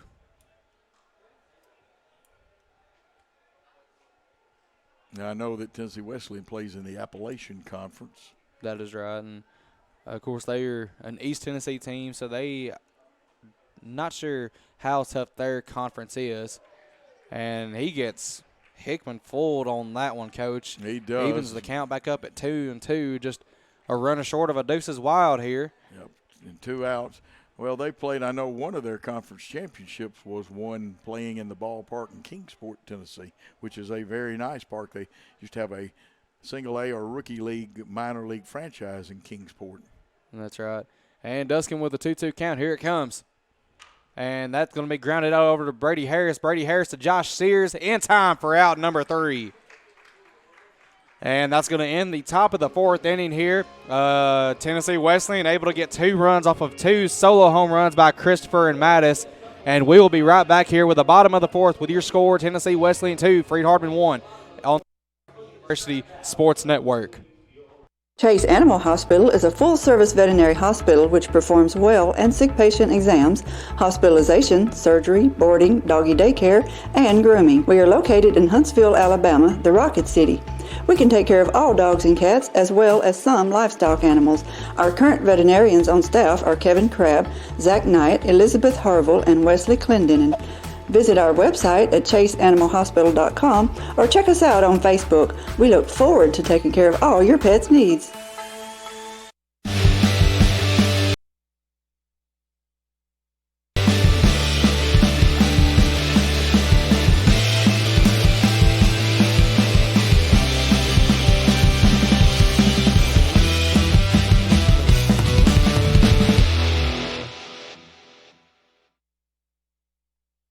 And we are back here on the Freed-Hardeman University Sports Network. Tennessee Wesleyan now leads this game 2-1 over Freed-Hardeman. Freed-Hardeman going to look to get that 1 run back, possibly get 2 here to start off. Freed-Hardeman going to start off here with Don Pisano, followed by Neil Freeman, and then Dylan Lott, and then you got Hunter Beecham. Freed-Hardeman has done a good job today playing even here with Tennessee Wesleyan, Coach. 2-1 game, but wow, we have played well. Pisano, you said, leads off with a .282 batting average. He's reached the fence 6 times. That's right. We saw 2 of those home runs hit this year in the same game. Here's the pitch. And that one misses outside for ball number 1. And with a 1-0 count here to start off, you have the infield about normal position, except they're shifted over to the left side or right side. Here's the next pitch. That one misses for ball number 2. And that brings the count to 2-0. And Don Pisano, one of our seniors this year from California. And here comes the pitch. And Pisano gets a hold of that one. That's gone just over the wrong fence. As you said, from California, his parents, Desmond and Chris Pisano. And, of course, he likes those West Coast teams, even though one of his favorites, the Raiders, have moved. That's right, and that one's Pisano's hit over to the left fielder, and he gets there in time for out number 1. And now that brings up Neil Freeman, the transfer from Eastern Illinois, who has not appeared in many games this season due to injury. But we are glad to have him back in the DH spot for the injured Vaughn Watson today. And Neil will, of course, get better and better as his career goes. That's right. That first pitch misses high for ball number 1. Got Neil hitting at 200. Of course, he hadn't had a whole lot of base appearances, but his on-base percentage, a respectable .333. That's right. And here comes the next pitch. And that one is able to get in there for strike number 1. And trying to find his stats here on my DAC stats. Of course, I had him coming in at 250 with only 4 at-bats, and that one's grounded out to the shortstop. Shortstop gets it over to first base in time for out number 2. And just like that, that's 2 quick outs here for Freed-Hardeman. And now you got Dylan Lott coming up, who struck out swinging in his last attempt, is one of the 3 strikeouts recorded today here by Gonzalez. And Dylan Lott will be looking to change that result, hopefully with a base hit right here. Team's only hitting 196 against Gonzalez. That's right. Here's the pitch. And that one curves in there for strike number 1. Excellent curveball, one you don't really want to fool with. And with the 0-1 count, here comes Gonzalez in motion from the windup. Here's the pitch. And that one fouled off by Lott, tipped off of the catcher for strike number 2. And, of course, still have no action going on in the bullpen for either team. 58 total pitches is all he's thrown. And that's pretty good the first 4 innings. Here's the pitch. And that one sneaks in there for strike number 3. And just like that, that's a 3-up, 3-down inning here for Freed-Hardeman with no hits. And just like that, we're going to go to the top of the 5th inning here, 2-1 Tennessee Wesleyan. We'll be right back here on the Freed-Hardeman University Sports Network.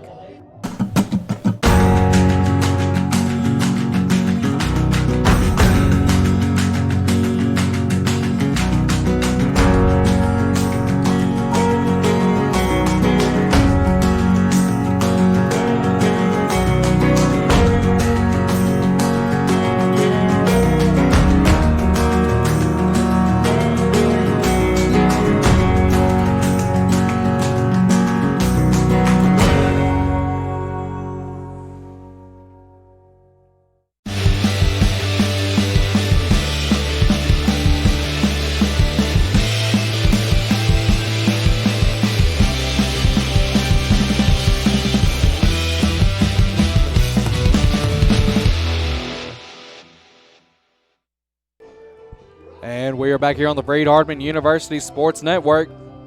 Tennessee Wesleyan leads 2-1 here, going into the top of the 5th inning.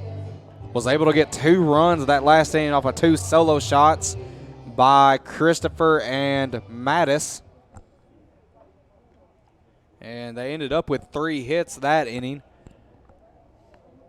And Tyler Duskin has pitched a strong game here today, 6 strikeouts through the first 4 innings, and he'll be looking to have some more damage here going into the 5th, Coach. Yeah, he's only given up 4 hits and 2 runs, unfortunately.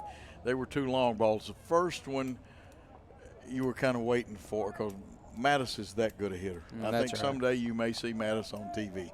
But like we said, only get 2 runs. Here's the pitch, and that one in the dirt for ball number 1.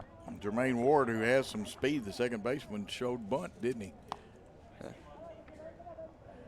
Well, he is on TV. I would get reminded he's on TV. He's on stream TV.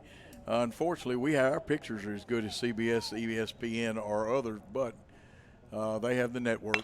And that one grounded. Oh, just missed the glove of Harris.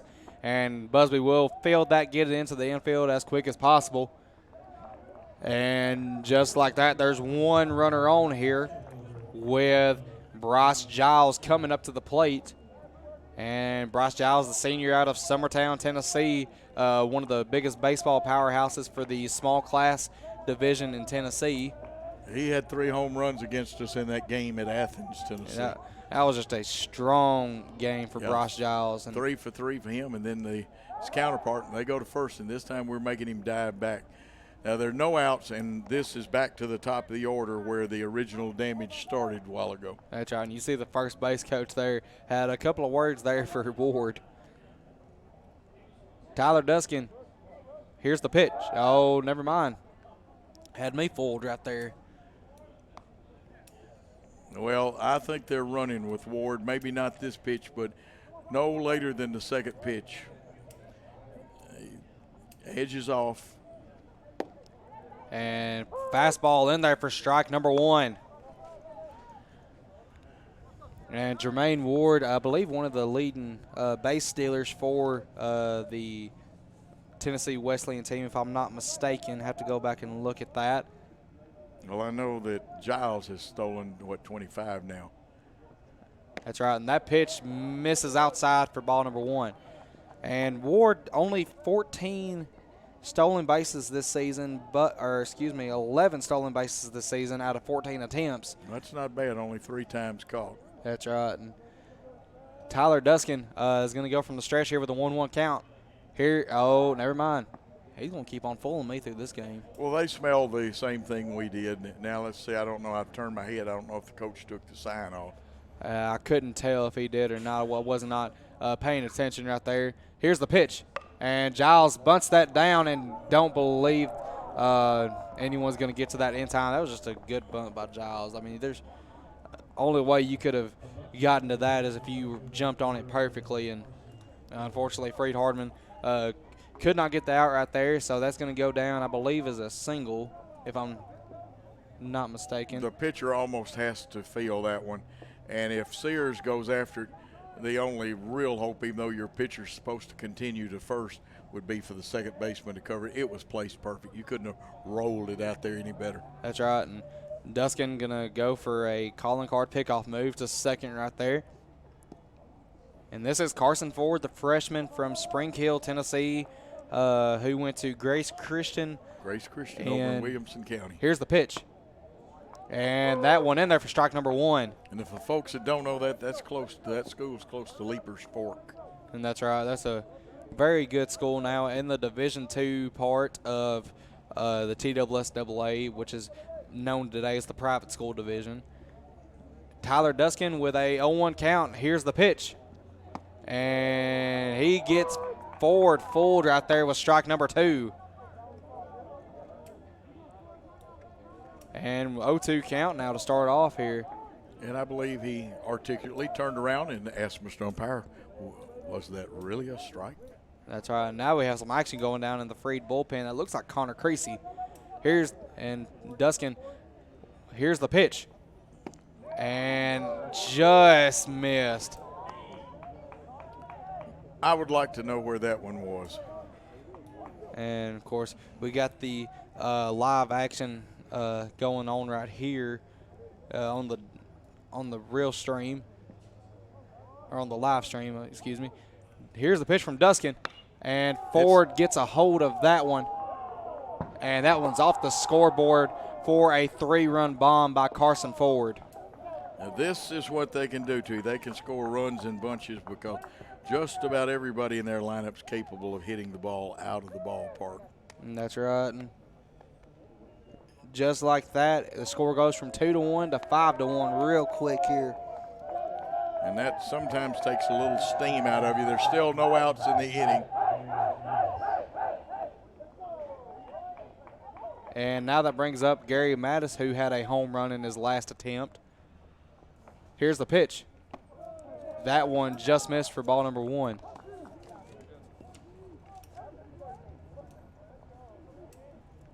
I believe that's the first time we've seen the scoreboard hit this year. Believe so. Here's the pitch. And that one misses again for ball 2. Now, we have seen a couple go over the scoreboard completely. I believe Sears has got one to go over.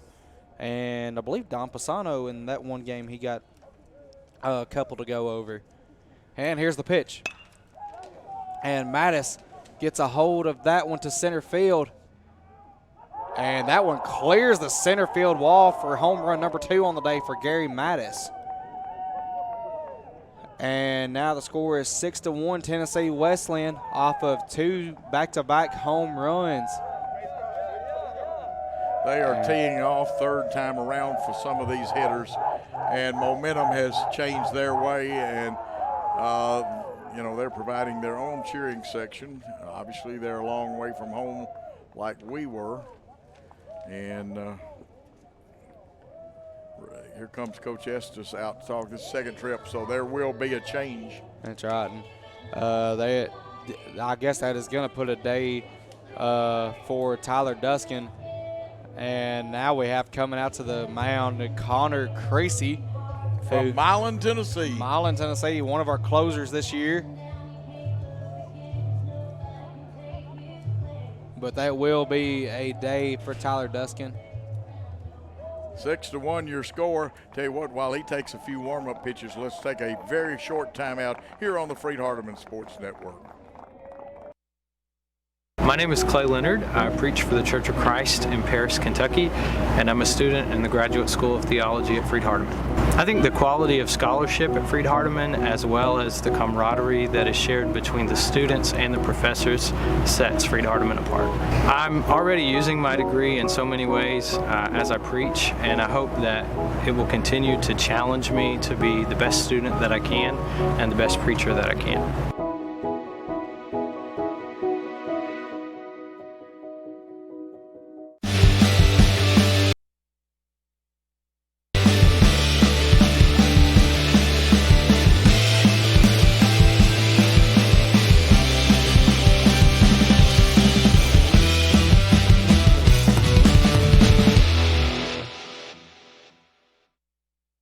And we are back here on the Freed-Hardeman University Sports Network with a pitch and change. Of course, like we said before the break, Connor Creasy now on the mound, relieving Tyler Duskin. And the stats for Duskin today: pitched 4 innings with 6 strikeouts, 1 walk, 8 hits, and 6 runs, and all of them earned. And let's see, there is nobody on base, so he will not be responsible for any more runners. But Duskin, you almost can't have to give him credit. They can hit the long ball. I mean, it's going as long as he does, as he did today, being a reliever. That was just a great effort there by Tyler Duskin. Going into the 5th is a long time for a reliever, but he did a very good job. And that will close the book on him. And now Mattis is 1 home run ahead of Hoganson. That's right. And Hoganson going to try to look to get that back, but Connor Creasy going to look to prevent that.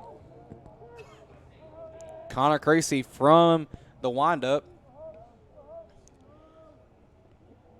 Here comes the pitch. That one misses low for ball number 1. 1-0 count here early. And Hoganson today has flown out and struck out. So maybe we can get him to ground out here.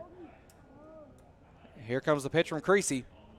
And Hoganson, and I thought we might have had it, but that leaped over Josh Sears' head. It's one of those Baltimore chops. That's right. And that'll go down as a single for Hoganson. And now that brings up Alex Flock here with no outs and a runner on first. Score is 6-1 here. Tennessee Wesleyan on top of Freed-Hardeman.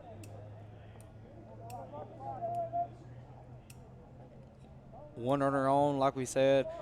Connor Creasy from the stretch. Here's the pitch. And he fools Flock right there with strike number 1.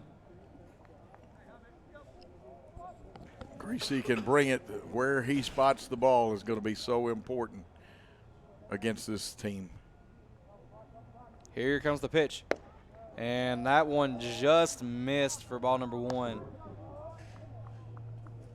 6-1 your score, 6 runs, 9 hits, no errors. 1 run for Freed-Hardeman, 3 hits and no errors. And Connor Creasy, here comes the pitch. And that one grounded out to Josh Sears. They're going to try for 2, but could not get it in time. Was able to get 1, but could not get Flock at second. That'll go down as a fielder's choice. Hoganson will be out. Yeah, Flock on with that fielder's choice, 3-6 on the play. Sears to Lott. And here comes Shamoy Crisper, who is a switch hitter. So he will be batting left this time up. Batted right against Tyler Duskin. Wish we had the breakdown on how he hits right and left-handed. Yeah, unfortunately, I don't think DaxStats does provide that. No, they don't. Bo Simpson with a good stop there. And I believe the umpire said he went right there. He say, we'll check it and see. And everyone just kind of laughing at that. Kind of looks like Tennessee Wesleyan coach kind of giving that a smile. And Shmoy Christopher with the 0-1 count. Here comes Connor Creasy. And that is popped up, and that might get out. And that does off of the Dan Kirkland Wells clubhouse. But it handled it strongly. That's right. Brady Harris did catch that, but unfortunately you can't record an out like that if it hits off of an object. Yep. Nice play off the top of the roof there. So if the count is correct, it's no balls and 2 strikes, and the umpire's done nothing about correcting it. And that was right, I believe. That's only the second pitch of the at-bat. First one was a called strike off of a check swing. Shmoy Christopher, 0-2. Connor Creasy looking to get the strike right here. Here comes the pitch. And he tried to fool him on that one, but does not for ball number 1. Took him hard and outside. See if he comes back with the curveball low and inside. If you can keep the curve really down and throw it at the knees, I like to quote Ted Williams because he knew as much about hitting as anybody. And that is right. With a 1-2 count, here's the pitch. And that one going to be fouled off for keep the count at 1-2. Creasy had the right idea. Pitch might, if it'd been about an inch lower, Christopher would have never touched it. And that is right. And Christopher is a senior catcher from Newport News, Virginia. I believe they have some naval bases there, or a base at Newport News. I believe so. 1-2 count to Christopher. Here comes the pitch. And Christopher is going to ground that out, and that's going to get by the gap in first and second base. And they trying to go for third, and they are able to get it, and that's going to be a pass ball there, and looks like Flock will get home. And Christopher is able to get to third there off of the error. So that will go down as both the hit and a throwing error. That will be an unearned run, I think. I believe so. I don't think Connor Creasy gets the earned run on that. 10 hits, though, now. Still only 1 out. And I believe that just goes down as a single for Christopher. Yes, a single and an error on the throw. And they did bring a courtesy runner in for Christopher due to him being the catcher. I'm not sure who the base runner is. Couldn't get a good look at it right there.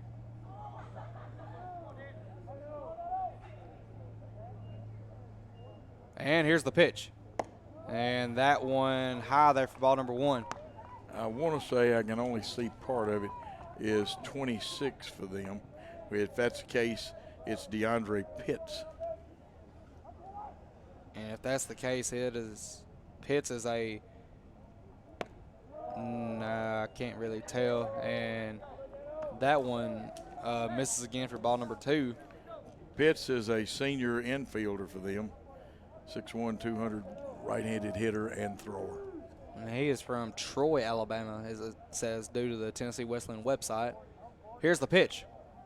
And that one grounded out in between third and short, and that'll be grounded up by Busby and thrown in, and that gets another run on the board for Tennessee Wesleyan. They're hitting them where we ain't, to use bad grammar, but that's what the Hall of Famer Wee Willie Keeler said. Hit them where they ain't, and they are getting us a well-positioned ball. And that is right. Now that brings up Anthony Hickman. Hickman today is 0 for 2 with a fly out and a ground out.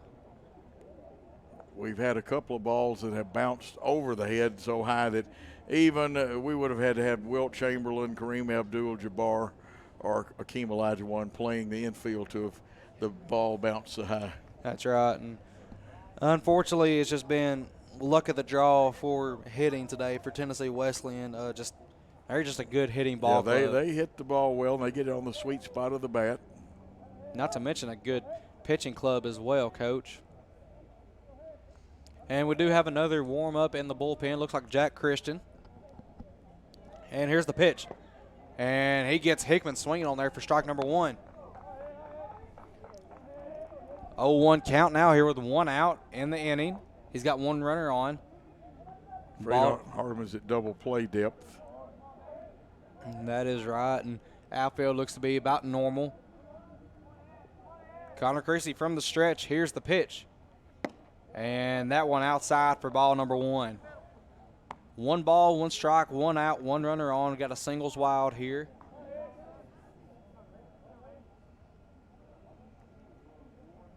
And still nobody warming up in the Tennessee Wesleyan bullpen either. Here's the pitch. And he fools Hickman again for strike number 2.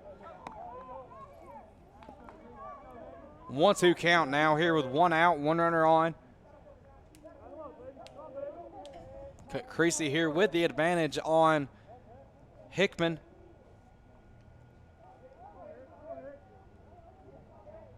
And Creasy from the stretch in motion. Here's the pitch. And that one grounded out, and that's going to get by Lott and going to be fielded by Busby. And that's another base hit today for Tennessee Wesleyan. Now I believe everyone in the lineup today has gotten a hit. If they haven't, except for Alex Flock. Alex Flock is not. He might be the one exception, and got to go add an extra line now to the scorebook. That's right. Now we're back up to Jermaine Ward, who was the leadoff batter in this inning. So we'll see what Ward does right here. Creasy from the stretch. Here's the pitch. And that one just missed the head of Jermaine Ward for ball number 1. Runners move up a base. And when the wheels fall off of your car, they fall off badly. That's right, Coach. That is right. We may need a new set of tires here for the rest of the game. I believe so. 1-0 count here from Creasy. Sears playing up behind the bag, or beyond the bag. Here's the pitch. And Ward is able to get a hold of that one. And that one is gone. Jermaine Ward just laid into that one. Is able to get it over the fence for a 3-run home run. And now that brings your score to Tennessee Wesleyan 11, Freed-Hardeman 1.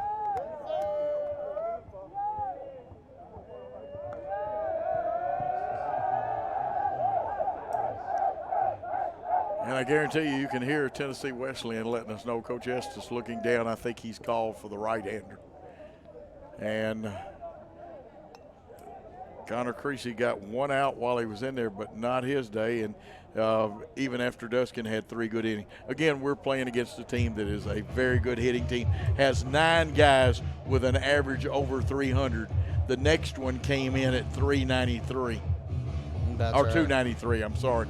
And that's what we do. While they change pitchers, we'll take a short time out. You're watching the Freed-Hardeman Network on Worthy Road Studios. The reason why I pursued my BSN in nursing is because I wanted to give back to the community. I wanted to take back, I wanted to give care to all the patients that I had taken care of previously in the past. I wanted to gain more experience and education. Freed-Hardeman is local here in Dixon, Tennessee.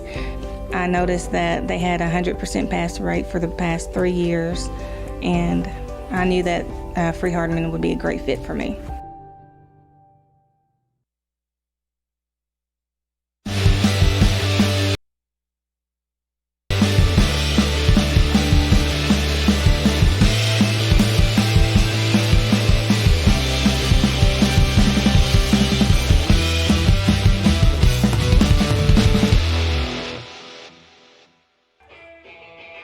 And we are back here on the Freed-Hardeman University Sports Network with Tennessee Wesleyan leading the game 11-1. And new pitcher on the mound here for Freed-Hardeman. This is Jack Christian. And Jack Christian, Jack was one of our interviews in this last series against Cumberland. Jack he picked up a win in that first game, came in relief, and so he's only had Sunday as rest and up until now. So Jack Christian doing a yeoman's task, pitching on short notice. But you got to remember now, we have a lot of injuries, including Jacob Sawyer, our number 1 pitcher. Alex Huey, arm is getting better, but he still has a little soreness and tenderness from time to time. That arm is getting well. That is And right. so there's some other guys picked up some knick-knack injuries too. Then we've got Watson out, Busby just now coming back. Will McCall's out for the season. That's so, right. Kind of a tough, like I said, we resemble a mass unit. These kids don't ever quit. It's a 10-run lead here in the top of the fifth. Now, if we don't cut into that 10-run lead, this will just be a 7-inning ball game. This is still the fifth inning. It is the fifth. I've got to make me a new 6. Here's the pitch from Christian. That one misses outside for ball number 1. Still in the fifth. This is Bryce Giles for his third at bat. He is 1 for 2 today on a single and a walk, and that one grounded out, and that one just got by both of them. Couldn't even. Both made a diving attempt, I believe. It's what you call a C&I single right there. That It is found right. its way to avoid both gloves. I mean, Sears laid out, Sanders gave it the old all out, and it still got through. A good piece of hitting to the right side. And here comes up a home run hitter in his last at bat. And that is right. Had him almost with a strikeout, but then on that next pitch he said, "You're not striking me out. I'm going to hit it yard." And he did. And that was just a good at bat for Carson Ford. You can't really blame yourself on that one. That one misses for ball number 1. I mean, we were playing, it was tooth and toenail, and then the wheels have come off our bus or car, whichever one we're driving today. That's right. 9 runs so far in this inning, I believe. And that pitch misses again for ball number 2. 2-0 count now with 1 out, 1 runner on. Jack Christian, who picked up the win in the first game Saturday in relief, is on in relief again here on Monday. And Christian with the pickoff calling card move, and he will be safe. That's the, I know you're there, but you're not going to learn anything from this move. And that's right. And with a 2-0 count here with 1 out, 1 runner on. Here's the pitch. And that one in there for strike 1.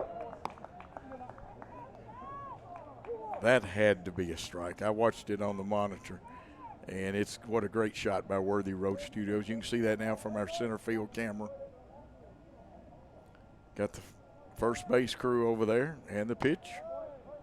And that one misses for ball 3. It brings the count to 3-1. Very few universities in this nation, NCAA or NAI, have these kind of shots unless they've got ESPN, CBS, or Fox Sports there. And that's right. These come from Worthy Road Studios. And again, the toss over there, Michael. That's right. And just another pickoff move, and getting some words of wisdom there from the first base coach for Tennessee Wesleyan.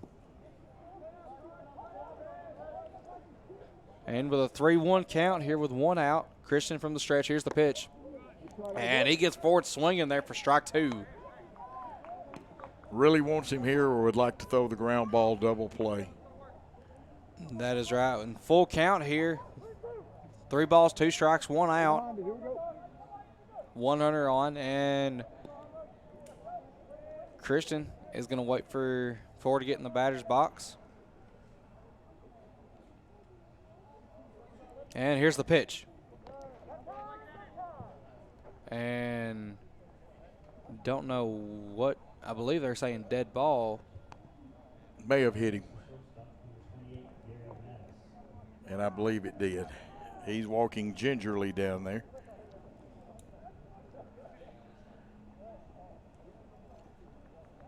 And I believe that is what they called it, so that will be a hit by pitch.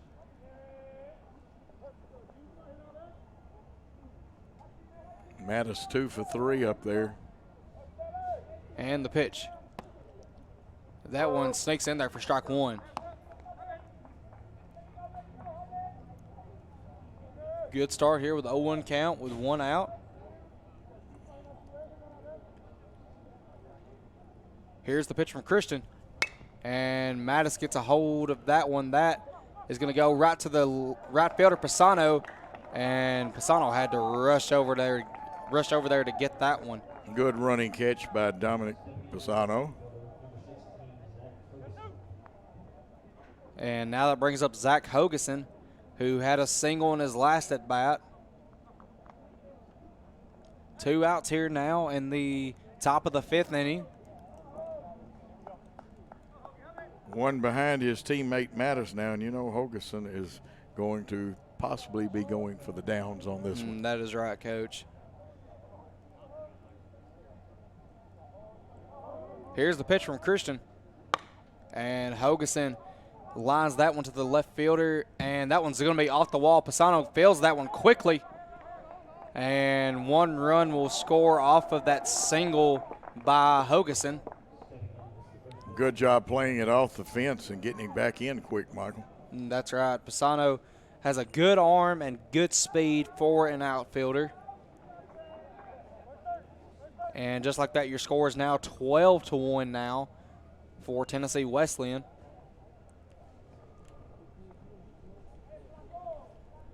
Still playing with 2 outs here, and now you have Alex Flock, who is 0 for 3 today. And here's the pitch. And that one misses outside for ball number 1. Hogeson, if he's in a joking mood, will go back and tell Mattis, I just missed it by a couple of feet. That's right. 1-0 count. Here's the pitch. And that one misses outside again for ball number 2. And no action in the bullpen again for Freed-Hardeman nor Tennessee Wesleyan. And here's the pitch. And that one sent to the bullpen. Foul ball. And I believe that one cleared the fence. It did. It cleared it. But it was already foul before it got to the line there. That's right. And so. Looked impressive. A long, noisy strike. 2-1 count. Here's the pitch. That one misses outside for ball number 3. Runners on the corners here with 2 outs. 3 balls and 1 strike is the count. And here comes the pitch. And that one's going to be ball 4 and another walk. I believe only the second one today, or other than the hit by pitch. That makes 3 walks of the day. And now here comes Shamoy Christopher, who is 2 for 3 with a single and a home run. And you really need to get this out right here, Coach. And we need this in the worst way to get off the field, regroup, and try to cut some runs into this. And Christopher pops that one up, and looks like Dylan Lott will try to get under that one. And looks like Busby does, and he is able to get on the ground for it and get the 3rd out. And Busby had to come on because of the sun field.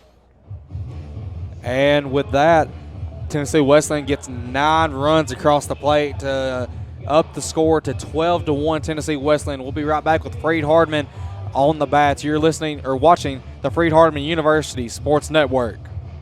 The reason I chose Freed-Hardeman is because I'm a mother of 2, and I live here locally here in Dixon, and 2 years ago I decided that I wanted to be a nurse. So Freed-Hardeman had just opened up, and I was ready for the opportunity and jumped on it, and I knew I needed to stay home, still be a mom, and yet I wanted to pursue my dream as being a nurse.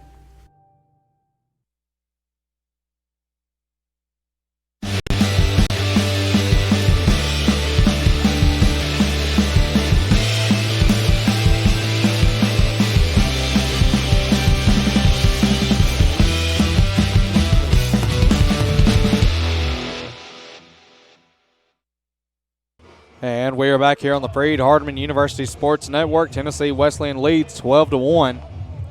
And we will be starting with Hunter Beecham. Hunter grounded out to the shortstop in his last at bat. And we'll be looking to change that result for a base hit. And Freed-Hardeman needs to score at least 2 runs to get out of that forced mercy rule, as you'd call it. And a young man that's capable of getting something going is Hunter Beecham. That's right. And Beecham has been known past few weeks to go over the fence with the ball, and he'll be looking to do that here. Here's the pitch. That one in there for strike one. And we're looking for runners. Gonzalez, though, throws a lot of strikes. He has thrown 46 strikes in 61 pitches. That's right. That one in there for strike number two. And make that 47 in 62 pitches. Wow. Good control pitcher. That is right. Of course, he is undefeated in every start he's had this season. Here's the pitch. And gets him swinging there for strike number three. He doesn't mess around. He comes right after you. That's right. Now we have Brady Harris, who has gotten one of the 3 hits recorded today by Freed-Hardeman. Got a double in the 3rd inning to start everything off, and was able to score the only run here by Freed-Hardeman today as well. Here comes the pitch. And Harris swinging for the fences on that one, but misses for strike one. Took a little off of it, Gonzalez did. I want to find out what he did to stay loose. He had a long sit-down period. That's right. Of course, might have been throwing behind the bullpen. And that one in there for strike two. That's 5 strikes in a row? 5 strikes in a row. Action down in the Freed-Hardeman bullpen. Here's the pitch. And that one misses for ball one. Finally breaks the strike streak right there. And it looks like Rob Patterson down there in the bullpen. Yeah, 29 junior out of Cross Plains, Tennessee. Here's the pitch. And that one hit by Harris in the outfield in left center. And just like that, Harris has got his 2nd hit of the day. And now here comes Zach Sanders, who is 0 for 2 on the day. Sanders flew out and grounded out, and now he'll be looking to hit it out, Coach. We just need base runners just need base runners any way you can right here. And here comes the first pitch to Sanders. That one in there for strike number one.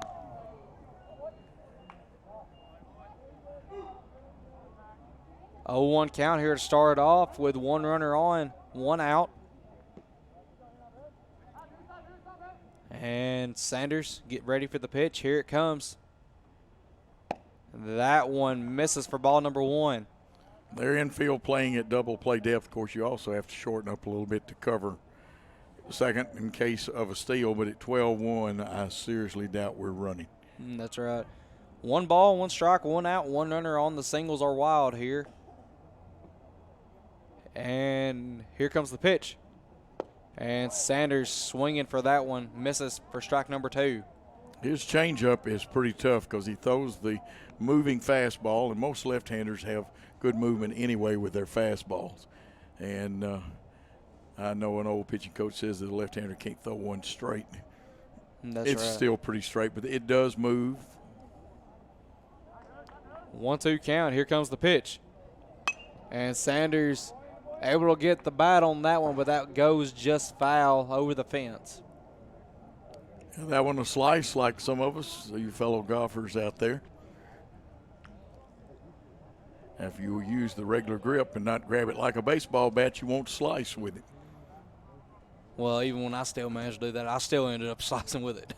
Here's the pitch, and Sanders hits that one over towards the Freed-Hardeman dugout, and that'll be foul. Keeps the count at 1-2. Hanging tough, and I see Patterson has come all the way into the dugout, so that means he's ready to go. That's right. 1-2 count here for Sanders. And here comes the pitch. Eventually. Here's the pitch.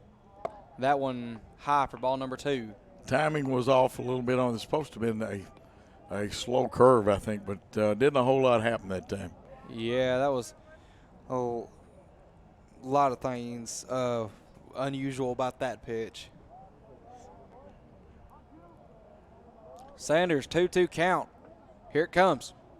And Sanders hanging tough right here. He is doing a good job of hitting. Starting to run the pitch count up just a little bit. 10 runs, though, in the top of the 5th. This game was cruising along at 2-1 through 4. That's right. And Tennessee Wesleyan just got their bats to come alive in the 5th inning, Coach. Sanders, 2-2 count. Here comes the pitch from Gonzalez. And Sanders fouls another one. What an at-bat by Sanders, Coach. Yeah, as far as hanging tough, the little man is hanging tough in there. Now, he's hitting .308 on the year.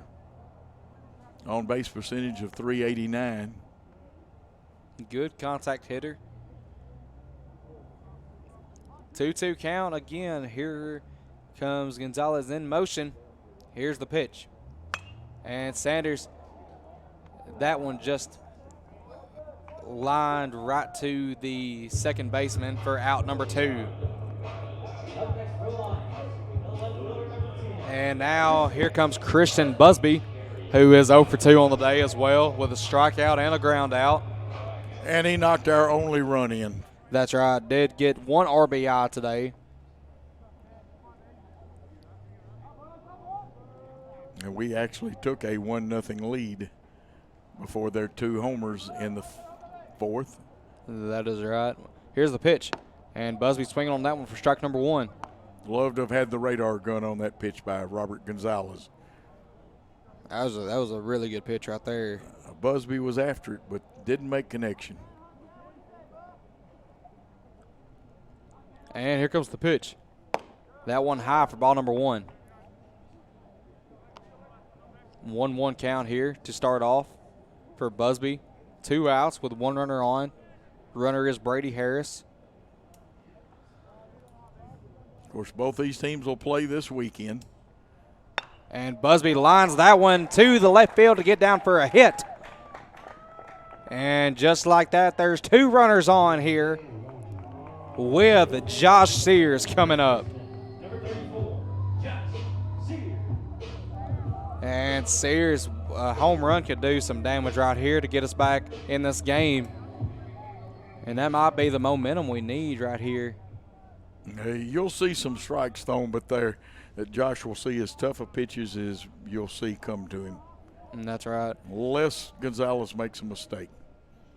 And which doesn't happen often, if it does at all. And that one flew out by Sears to the right fielder in there for out number 3.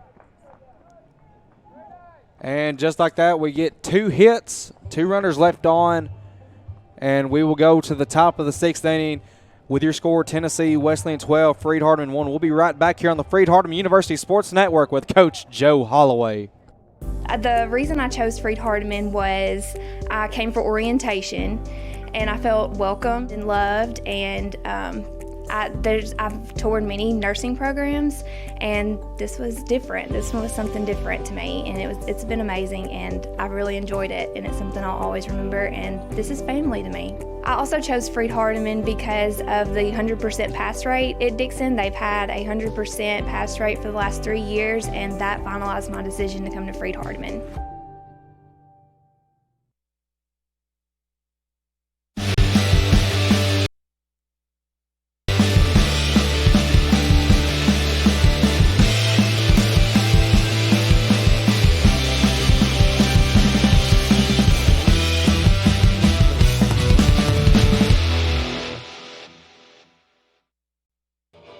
And we're back here for the top of the 6th. Rob Patterson, wearing number 29, comes on. He's a right-handed pitcher, 5'10", 175.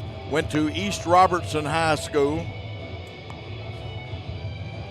He'll throw a lot of fastballs. He has the curve and the changeup also. You'll want to keep your pitch out of their power zones, as all of a sudden they, being Tennessee Wesleyan, found their power shoes. And that is right. And as soon as that 5th inning started, Coach, it's been just Tennessee Wesleyan all the way. And now, if you're Freed-Hardeman, you can't really do much other than try to even their batting statistics, and that's not an easy thing to do if you can do it at all, Coach. It's tough. They have 12 runs, 15 hits, and no errors. We've got 1 run, 5 hits, and we have committed 1 error. And leading off for them should be Dan Fry, wearing number 40, left-handed designated hitter. to go against Rob Patterson. He's a big Atlanta Braves fan. He likes hanging out with his friends. He's in business marketing. Just a few things you might want to know about it.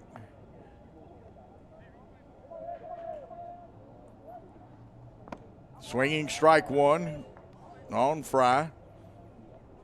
Fry comes up there with a single, a double, and then another single. So he's 3 for 3, but he has not scored today, Michael.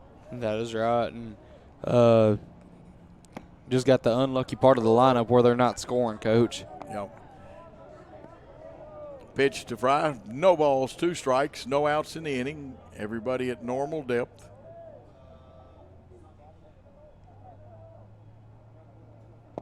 And they'll have to throw him out. And a peg to first for the first out of the inning. 2 to 3. You still count it as a strikeout, but an assist to the catcher, and then you give the first baseman the put out. And normally in that situation on a strikeout, the catcher gets the put out. That's right. But that brings up Anthony Hickman, who flied out his first time. He's 1 for 3 today. He has scored back in the 5th inning. And he drills one to center field. Beecham backing up, seems to have the beat on it. Steps in, catches it. 2 quick outs in the inning. And that brings up Jermaine Ward, the 9th place hitter. But don't let that fool you. He had a 3-run home run. That's right, and he's got, I believe, 4 RBIs on the day, if I'm not mistaken. Very busy young man. Some people say he's quick as a hiccup. Patterson ready to pitch, and the curveball for strike 1. Foul tipped it off. Tell you what, Patterson's doing good here in the start. He is a young man you like to see do well because he's come back from Tommy John surgery. That's right. Here's the pitch, just high. That evens the count at 1 ball, 1 strike. There's 2 outs with no runners on. 12-1 the score, and a big 10-run explosion in the 5th because it was 1-0 through 3, 2-1 at the end of 4, and then the explosion. That one is outside for ball 2. 2 balls, 1 strike.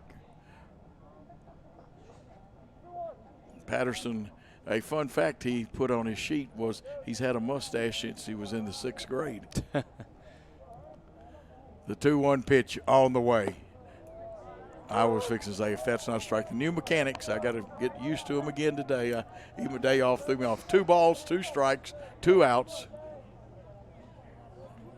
Almost Deuces Wild. Just need the base runners. Yeah, we need to. Well, no, we don't. No, need we don't. We don't want the base runners, but. And a swinging strike 3. What I love to see. No runs, no hits, no errors, and no one left on base. Going into the bottom of the 6th, it's 12-1 with Tennessee Wesleyan leading. Chase Animal Hospital is a full-service veterinary hospital which performs well and sick patient exams, hospitalization, surgery, boarding, doggy daycare, and grooming. We are located in Huntsville, Alabama, the Rocket City. We can take care of all dogs and cats as well as some livestock animals. Our current veterinarians on staff are Kevin Crabb, Zach Knight, Elizabeth Harville, and Wesley Clendenin. Visit our website at chaseanimalhospital.com or check us out on Facebook. We look forward to taking care of all your pet's needs.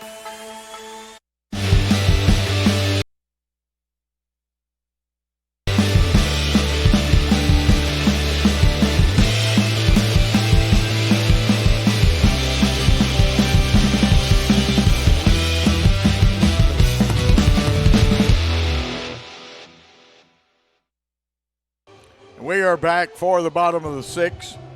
Bo Simpson will lead off, followed by Dom Pisano and Neil Freeman. And let's see if we can't get something going right here. I know that a while ago as Rob Patterson came in, it was kind of funny. We had the Chase Veterinarian commercial on. I heard one of our 4-legged friends was here at the ball game, and he expressed his gratitude to Rob Patterson as a pitcher. Maybe our 4-legged friends can get us going, but we know we have Bo up there, the great catcher from Ripley, Tennessee. Yeah, that's right, and Bo been pretty quiet today, but don't let that fool you. That's one reason why we can call him the unpredictable hitter. Bo is 0 for 2. He's hit the ball both times up, going against a very good pitcher, Robert Gonzalez. And Gonzalez really works that corner quite well. Left-hander. We'll check his pitches here in a minute. And I want to say that one's fouled off over the right field foul fence. I believe he's thrown 82 pitches. I will double check that.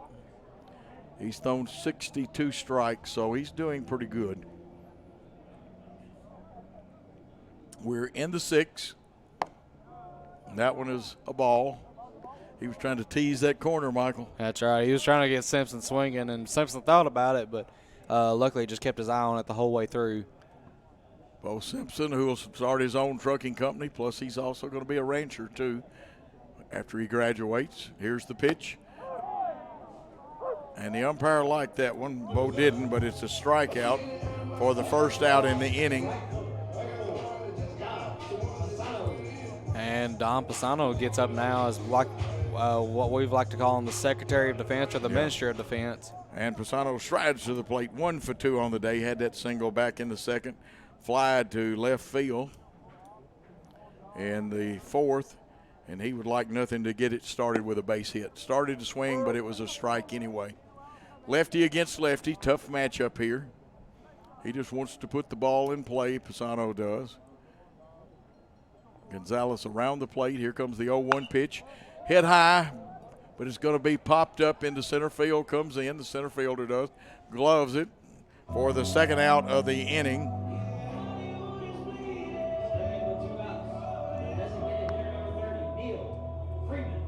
Giles with that catch. And there's 2 outs. Neil Freeman, the designated hitter, who is 0 for 2 today. Wears number 30, big right-handed hitter. Young fellow may be the heir apparent to Von Watson's job after Watson graduates. Watson on the injured list today. 2 balls, no strikes to him. I believe we do see Von Watson there in the dugout, though. He's in the dugout, but I don't believe he is available. He may be, but that pull is a very tender area. Hit back to the pitcher. He'll run it a couple of steps, then flip it to the first baseman. So no runs, no hits, no errors, and no one left on base. At the end of 6 innings, 12-1. Tennessee Wesleyan leads our Freed-Hardeman Lions. We'll be back on the Worthy Roads and Freed-Hardeman Sports Network.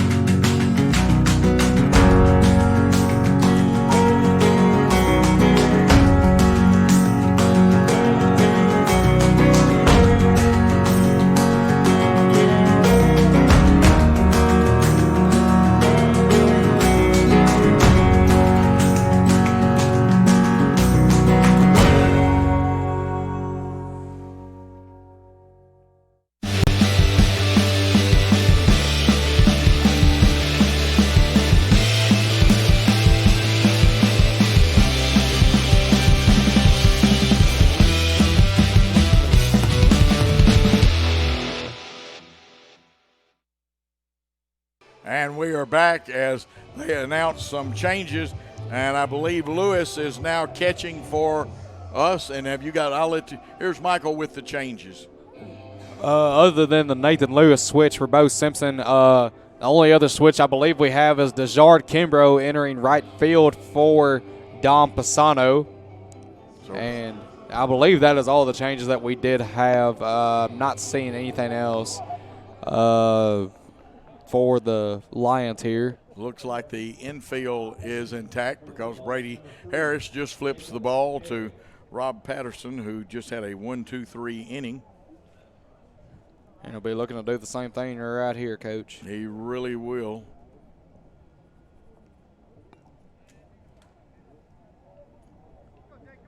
Now, I wonder if he wants to start his own roofing company. He says he wants to work with a roofing company after graduation.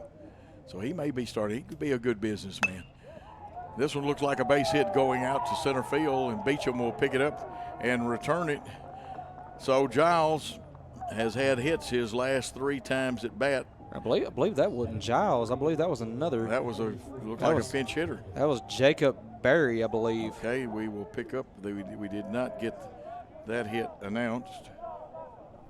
So if that's Berry, he's 1 for 1 now. And this now batting is Chandler Kendall. Kendall will be hitting. Of course, there people can go back out in the field. Chandler Kendall batting. He wears number 33. He's a right-handed hitter. There is a runner on first. And that's Berry.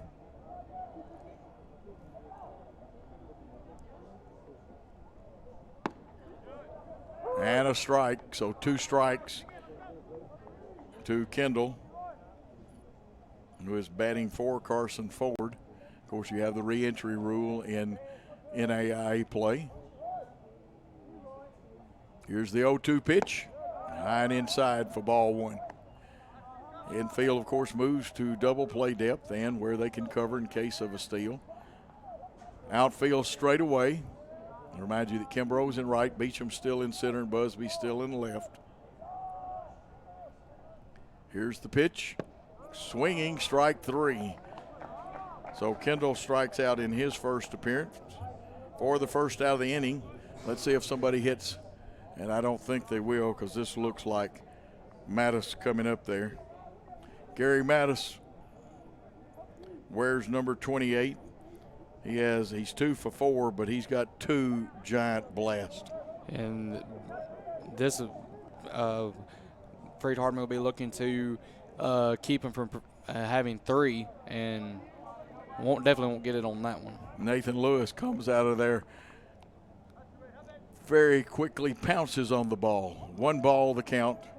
The hitter is the shortstop, Gary Mattis. 2 for 4 on the day. 428 is what he's hitting. It's outside as we pitch him away. 2 balls, no strikes. Patterson doesn't want to put one in his wheelhouse. See if they keep working him outside, or if they try to tie him up and bust him inside. 2 ball, no strike pitch on the way. And a strike. I think the new mechanics throws other people off too. I was watching and listening. 2 balls, 1 strike, 1 out. The runner's at first. Patterson on the mound. His pitch low. 3 balls, 1 strike. Lewis scrambles after it. Nathan Lewis getting some time catching. And I tell you what, that's hard on the legs. Gives Bo Simpson a little time to rest those legs. Plus, we've got a big conference series. This one drilled to right field. Kimbrough gets over and makes the catch for the 2nd out. Jared Kimbrough does a good job out there in right field. And that brings up Zach Hogeson. Hogeson had a hit. He's had a couple of them, matter of fact, 2 for 4. But he has been tied by his teammate, I believe, for home runs. And he would love to get back ahead. I believe he's not even ahead anymore. That's right. Mattis is now the team leader in home Mattis run. went ahead of him because he just got 17. Checking my stats, still hitting .352. And that is exceptional here in the NAIA. Yes. John and Laura Lewis, the parents of Nathan Lewis from Lexington, Tennessee. Loves the Cardinals. A lot of people in West Tennessee do. Rob Patterson has a 1 ball, no strike count. That one's a strike, evens the count at 1-1. There's a runner at first with 2 outs. And has some action in the bullpen now. Looks like Clay Wagner, and I'm not sure who. We got a lefty and a righty, I believe, going, don't we? And the next pitch, a little low for a ball.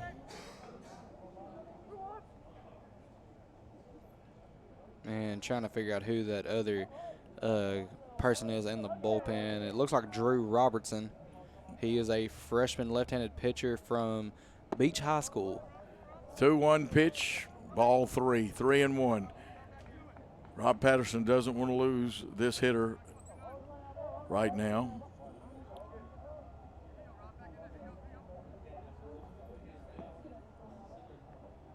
At the belt, the 3-1 pitch on the way.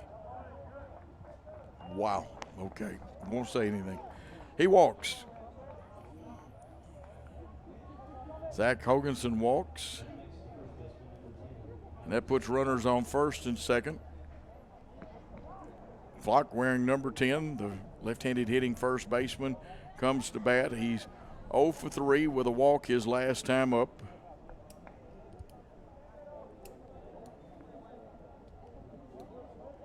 Patterson checks the runner, comes to the plate, and a swinging strike. Alex Flock was going for the downs on that. He was going for it right there.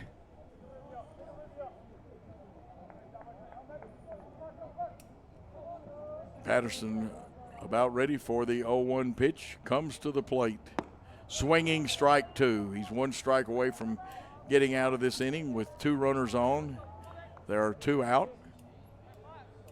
Alex Flock, the first baseman up there. He's another one of those young men that has a plus 300 batting average. Here's the 0-2 pitch, and it's a strikeout. So no runs, 1 hit, 2 men left on base, and the score at the end of 6 1/2 innings of play, 12-1. Tennessee Wesleyan leads the Freed-Hardeman Lions on the Freed-Hardeman Sports Network. My name is Clay Leonard. I preach for the Church of Christ in Paris, Kentucky, and I'm a student in the Graduate School of Theology at Freed-Hardeman. I think the quality of scholarship at Freed-Hardeman, as well as the camaraderie that is shared between the students and the professors, sets Freed-Hardeman apart. I'm already using my degree in so many ways as I preach, and I hope that it will continue to challenge me to be the best student that I can and the best preacher that I can.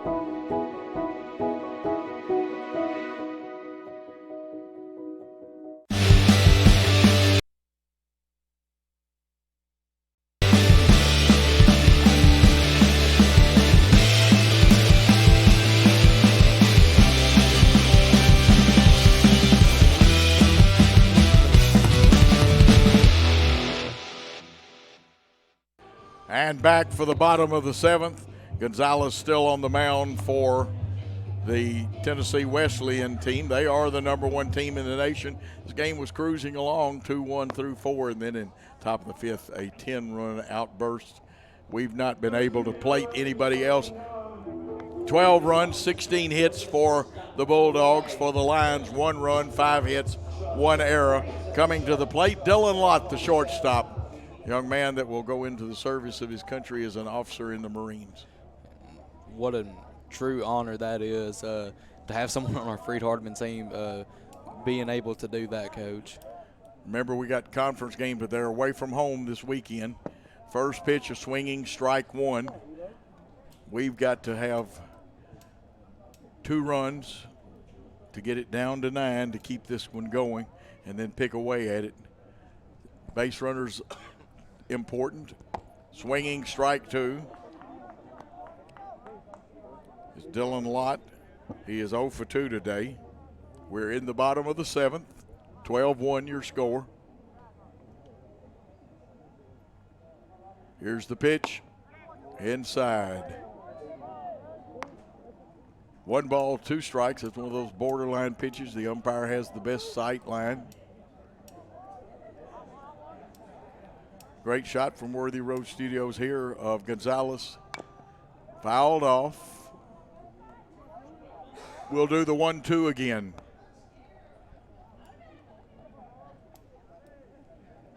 And still, it looks like they've stopped action in the bullpen now for Freed. Well, we've had enough time to throw. We got to get some runs. That's the subject of this half inning. Fouled off again. Is Lott hanging tough right here with 2 strikes. 1 ball, 2 strikes. Gonzalez has now thrown 93 pitches and 69 strikes is what it looks like.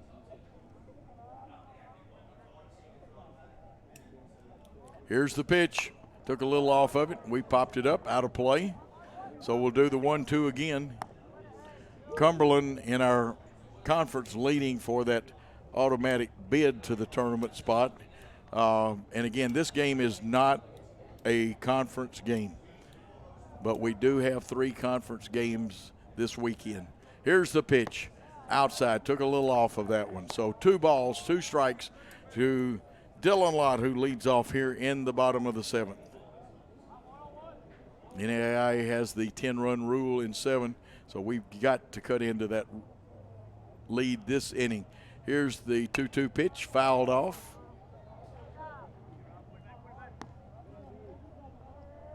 Two balls, 2 strikes. We'll do it again.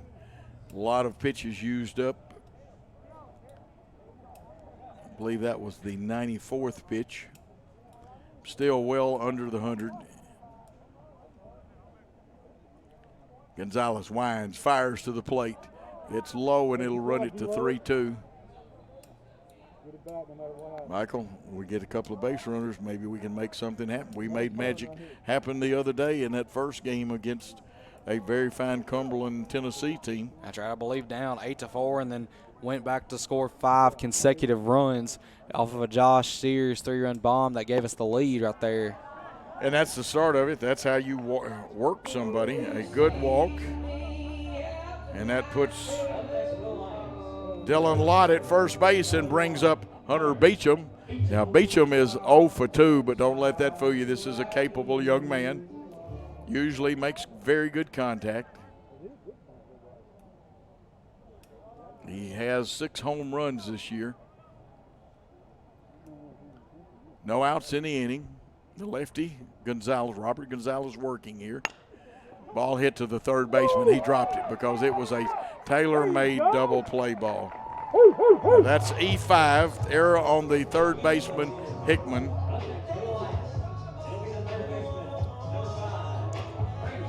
And now Brady Harris is up, and Brady today 2 for 2, Coach. Brady has a double and a single. He has scored our only run. And then the top of the order will be back up there. And I thought we might see a coach come out and talk to the pitcher. Now, the last time against us, Gonzalez went 6, and they forgot who they let finish the ball game. But he now has thrown 98 pitches.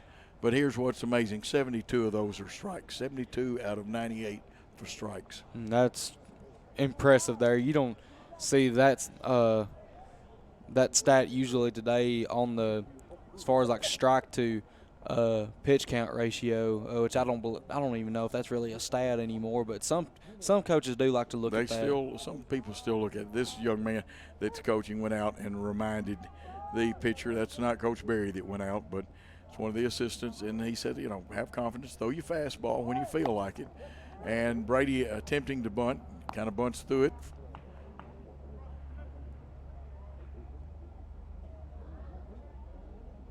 And a 1-strike count.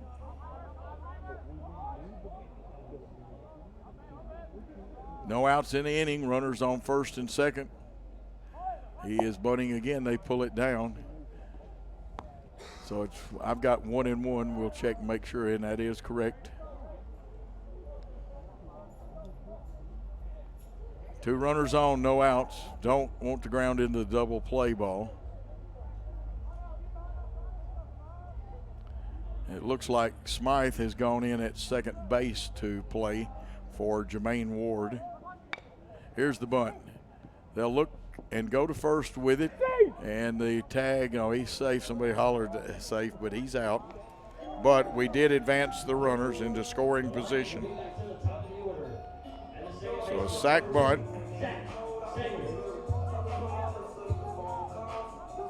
First out of the inning, and that's Zach Sanders.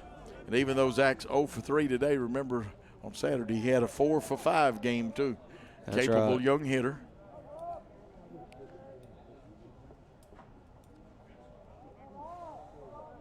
And Gonzalez first pitch just outside.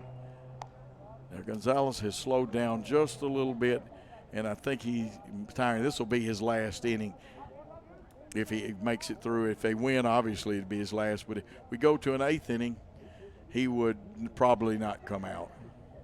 Here's the pitch. Up in the air, deep. It may score 1 on a sac fly. Let's see. The right fielder gathers it in. Hoganson's throw, it will be cut off, and we score one. So we got one of them that we need. Runners advance, sack fly. Christian Busby comes up there with two outs. And if they get a base hit here and score Beecham, that gives the game. It puts out the mercy rule, so that we could definitely use that right now. The biggest thing is for Busby to get on. He gets on, then that means we have a chance at possibly scoring. Depends on how he gets on. A walk usually won't score you. A hit batsman won't. An error in the infield probably wouldn't, but it could because there's two outs, and the runner will be going with the crack of the bat. No balls, one strike, two outs. Here's Robert Gonzalez pitch. Swinging strike two by the lefty.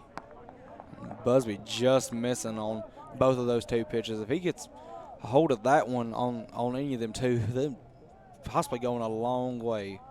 Gonzalez comes with the 0-2 pitch to the plate. Fouled off the catcher's mask. Good old mask. It is still 0-2 with that runner on third base. Wild pitch or pass ball could get the runner home too, depending on how it bounces. Josh Sears in the on-deck circle. I believe Busby is either switching out bats or switching out helmets. He went back to the dugout for a moment. Christian Busby, the fine left fielder. He's a senior this year. We enjoyed senior day, but you get to know some of these players. So sad to see some of these young men graduate, but you know they're going to go on and be successes. The 0-2 pitch from Gonzalez. A swinging strike three. And that will end the ball game. Gonzalez completes a complete game. He gave up 2 runs, 5 hits, and his team committed 1 error. We'll give you final stat. Final score is 12-2. And we will come back on the Freed-Hardeman Sports Network with scoring and comments after this 2-minute timeout, a 2-minute timeout.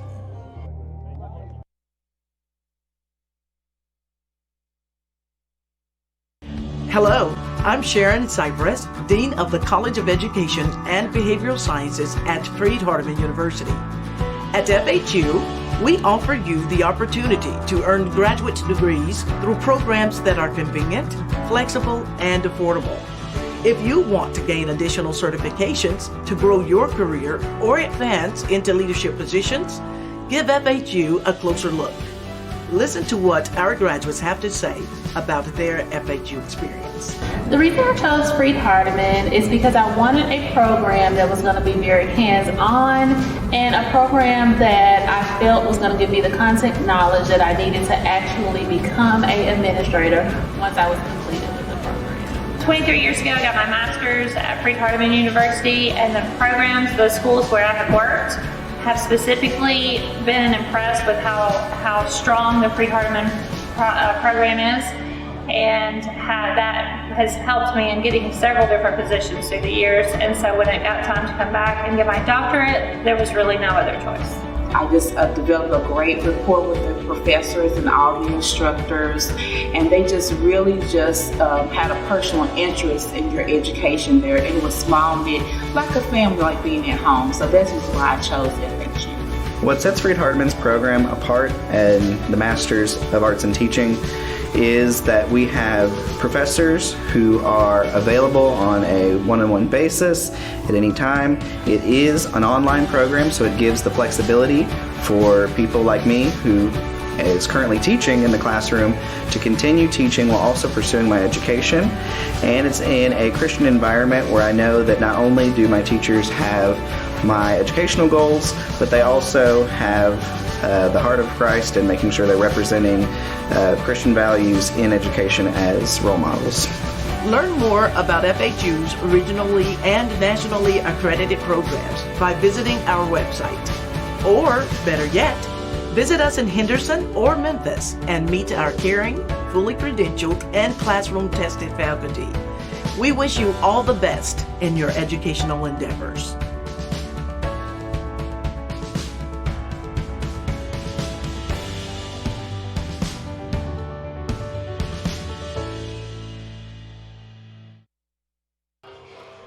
And a tough 12-2 loss. The number one team in the nation came calling. We led them through 3. They took the lead 2-1 in the 4th, and then the bottom fell out, and we played them even the rest of the game. We actually won the last inning. Trouble was we were too far behind to catch up in 7 innings. Michael, your thoughts? Well, to beat the number one team, you almost have to play perfect baseball, and the chances of that happening are like you say, slim and none. And Slim's getting ready to leave, and today Tennessee Wesleyan just put the bat on the ball. Was the big difference in this game. Freed-Hardeman not able to get on that. And able to just get a lot of stuff going for him on offense. And defensively, I mean, pitching was great. Tyler Dustin came in, did a great job, came in with 6 strikeouts. And then Rob Patterson came in as the 4th pitcher in this game, had a really, really good outing. And then Connor Creasy and trying to figure out who the other pitcher was. Jack Christian came in, pitched really good today. And the only thing different from our batting and Tennessee Wesleyan's batting, Tennessee Wesleyan was just able to hit it a long ways than what we were. They really were. Tyler Dustin gave us a great start. May have tired a little bit because he's a relief pitcher, and this was his first game starting according to the stats. 2 solo home runs really didn't hurt us in the 4th. We were still only down 2-1, but unfortunately we didn't answer in the bottom of the 4th, and in the 5th the wheels came off the bus. They hit a total of 5 home runs today. That's right. And if you look at the scoreboard, well, they got it cleared. But if you look at the scoreboard right there, if you take away that 5th inning, it's an even game. That way, if you take all the runs they got, 2-2. 2-2, and you'd be going 9 innings, possibly 10 or 11 or 12. But unfortunately today, Tennessee Wesleyan and 5th inning was just remarkable for them today. But if you look at their 5th inning has been one of the lowest scoring innings for them this season. 31 runs scored, and they upped that to 41. And their 4th inning is usually the biggest inning that they have. Of course, they got 2 runs off of that, and they were able to hold Tennessee Wesleyan to 2 runs in the 4th inning. So they did a good job there. In the 5th inning, it's just Tennessee Wesleyan momentum switched and was able to get a lot of runs in. Now, we don't know whether we'll get a chance to talk to Coach Jonathan Estes or not. It's a tough loss, and you want to make sure your young men are doing well. But one thing is, you talk to them about, hey, we played with the number one team in the nation. We had one of those innings where, you can say the wheels fell off the bus, the wheels came off the car. Nothing went right. Moon, stars, planets game where nothing lined up. Whatever you want to say about it. But those other innings, we played so well. And now we've got to leave this game, take what we can and learn from it. But this is the next game theory. We must move on and be totally focused when we roll into Pulaski, Tennessee Friday. That's right. And this is a must-win series. I believe we already have a home spot for the Mid-South Conference locked up if we don't happen to get that one seed. Unless you or I've misfigured, the worst we can finish is in that 5th spot for a home playoff game. And all we need is a top 6. Yeah. And I believe we have that locked up. I was actually looking at it last night to see where we could finish up. And you're right. I believe the closest we can or lowest we can finish is 5th. And then the highest we can finish is top of the conference. We can still be the team that gets the bye. Because all we have to have is a little help. Somebody beat Cumberland twice and us win 3 games. That's right. And I'm not sure who Cumberland has this week. I'll have to check that here in a second. But, of course, we'll come back. While you check that, and then we'll come back for final stats. Let's try another 2-minute break, and we'll come back on the Freed-Hardeman Sports Network. The reason I chose Freed-Hardeman is because I'm a mother of 2, and I live here locally here in Dixon, and 2 years ago I decided that I wanted to be a nurse. So Freed-Hardeman had just opened up, and I was ready for the opportunity and jumped on it, and I knew I needed to stay home, still be a mom, and yet I wanted to pursue my dream as being a nurse.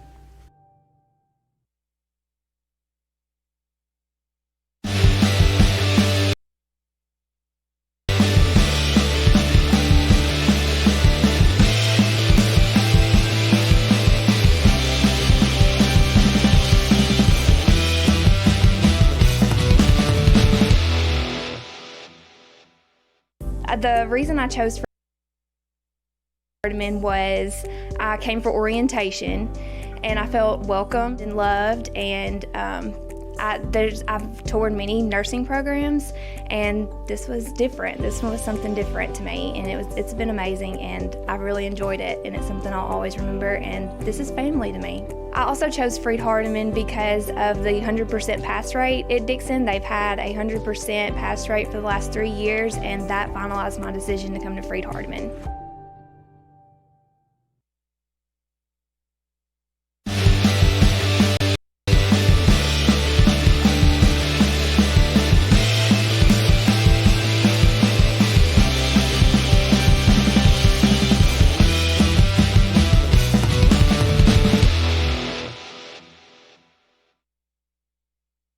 And back after a disappointing, but we played good for all but one inning of the game, and the wheels just came off. Michael, your final comments and some stats on the Tennessee Wesleyan team. Well, final comment for the day will be Freed-Hardeman. You can't play any better except for perfect baseball if you're Freed-Hardeman. It was a tough outing for him today, but they came ready to play. Was able to get 2 runs and got a lot of defensive plays today. And we did check on the Cumberland's matchup for this weekend. They do have Shawnee State. It is at Shawnee State, I believe. I have to go back and check that again. But Martin Methodist, this is going to be a tough matchup this weekend. If I have figured this out. Especially one of the pitching matchups will be a very tough one. That's right. And one of their pitching matchups will be with Tristan Carson, who has a 4.36 ERA. Of course, then after that, you got Dakota Crowell at 6.87. And then after that, you have Drew Bailey. And if you remember correctly, Drew Bailey was a former Freed-Hardeman player, transferred out, I believe, a couple of years ago. I believe you were right. As a former Summertown product, was been taken to the state tournament at least 2 times in his career. But we'll be looking to they'll be looking to knock off Freed-Hardeman this week and bump up their seeding in the conference standings. I believe they are number 10 right now, so they'd be playing the number 3 team in that first round series. But Freed-Hardeman is going to be looking to get something going this weekend. Of course, all 3 of these pitchers really outstanding pitchers. I believe Dakota Crowell is ranked in the nation. He's allowing not even a walk a game. So Dakota Crowell not even going to think about walking anybody. He's only allowed 4 walks this whole entire season. And that's you're unusual right. stats. How about some stats on Tennessee Wesleyan, and then we'll do our home stats and wrap this contest up if we don't have a guest coming up. So for Tennessee Wesleyan today, according to the DAC stats, Bryce Giles went 2 for 3 with 2 runs. Jacob Berry 1 for 1. Carson Ford 1 for 3 with a home run. Gary Mattis went 2 for 5 with 2 long balls. Zach Hogeson went 2 for 4. Shamoy Christopher went 2 for 4 with a home run. Dan Fry 3 for 4. And then you had Anthony Hickman 1 for 4. And then Jermaine Ward went 2 for 4 with a home run. And then on the mound, they had Robert Gonzalez, who went 7 innings with 6 strikeouts, allowing 1 earned run. Faced a total of 28 batters, 78 strikes out of 106 pitches, and only allowed 2 walks the whole entire day, Coach. And we'll give you Freed-Hardeman. Zach Sanders, our leadoff man, went 0 for 3, but had a dandy sacrifice bunt there in the 7th inning to advance those runners. Christian Busby was 1 for 3, had an RBI. Josh Sears was 1 for 2 as he walked back in the first. Bo Simpson 0 for 3 today. Dom Pisano 1 for 3. Neil Freeman in the designated hitter spot was 0 for 3. Dylan Lott 0 for 2. He walked in the 7th inning to get things started. Hunter Beecham 0 for 3. He was on with an error, though, for one of those and advanced to third in that last inning. We just couldn't get him home. Brady Harris also had a great sac bunt, and what a good job. He was 2 for 2 today. The winning pitcher for the Tennessee Wesleyan team was Robert Gonzalez, and he threw 106 pitches, 78 of them were strikes. He gave up 2 runs. And the losing pitcher today, even though he pitched well, has to go back to Tyler Duskin because we didn't catch him and tie him back up. So he was a loser, but he had a good job. I don't believe we'll see Coach today because, again, there's field work and things to do. And we want to thank the administration of both schools, the coaching staffs, and, of course, Coach Jonathan Estes for all of his help and the help of the coaches and the players and you for participating. Let's tell you who helped bring you this game as far as camera work, production, etc. like that. The executive producer and director of this contest was Paul Schultze, and he does a great job. He also does some camera work. The assistant producer and director, you'll see, is Gary Lockhart, the one and only. We think the world of those two gentlemen. Play-by-play by Joe Holloway. The color announcer was Michael Mullenix, and today, showing his versatility, Paul Schultze also controlled all the cameras and did a great job. We'll remind you that any rebroadcast, retransmission, or further use of this contest without the express written consent of Worthy Road Studios is prohibited. We'll say thanks for your time. Till next time, good day, all.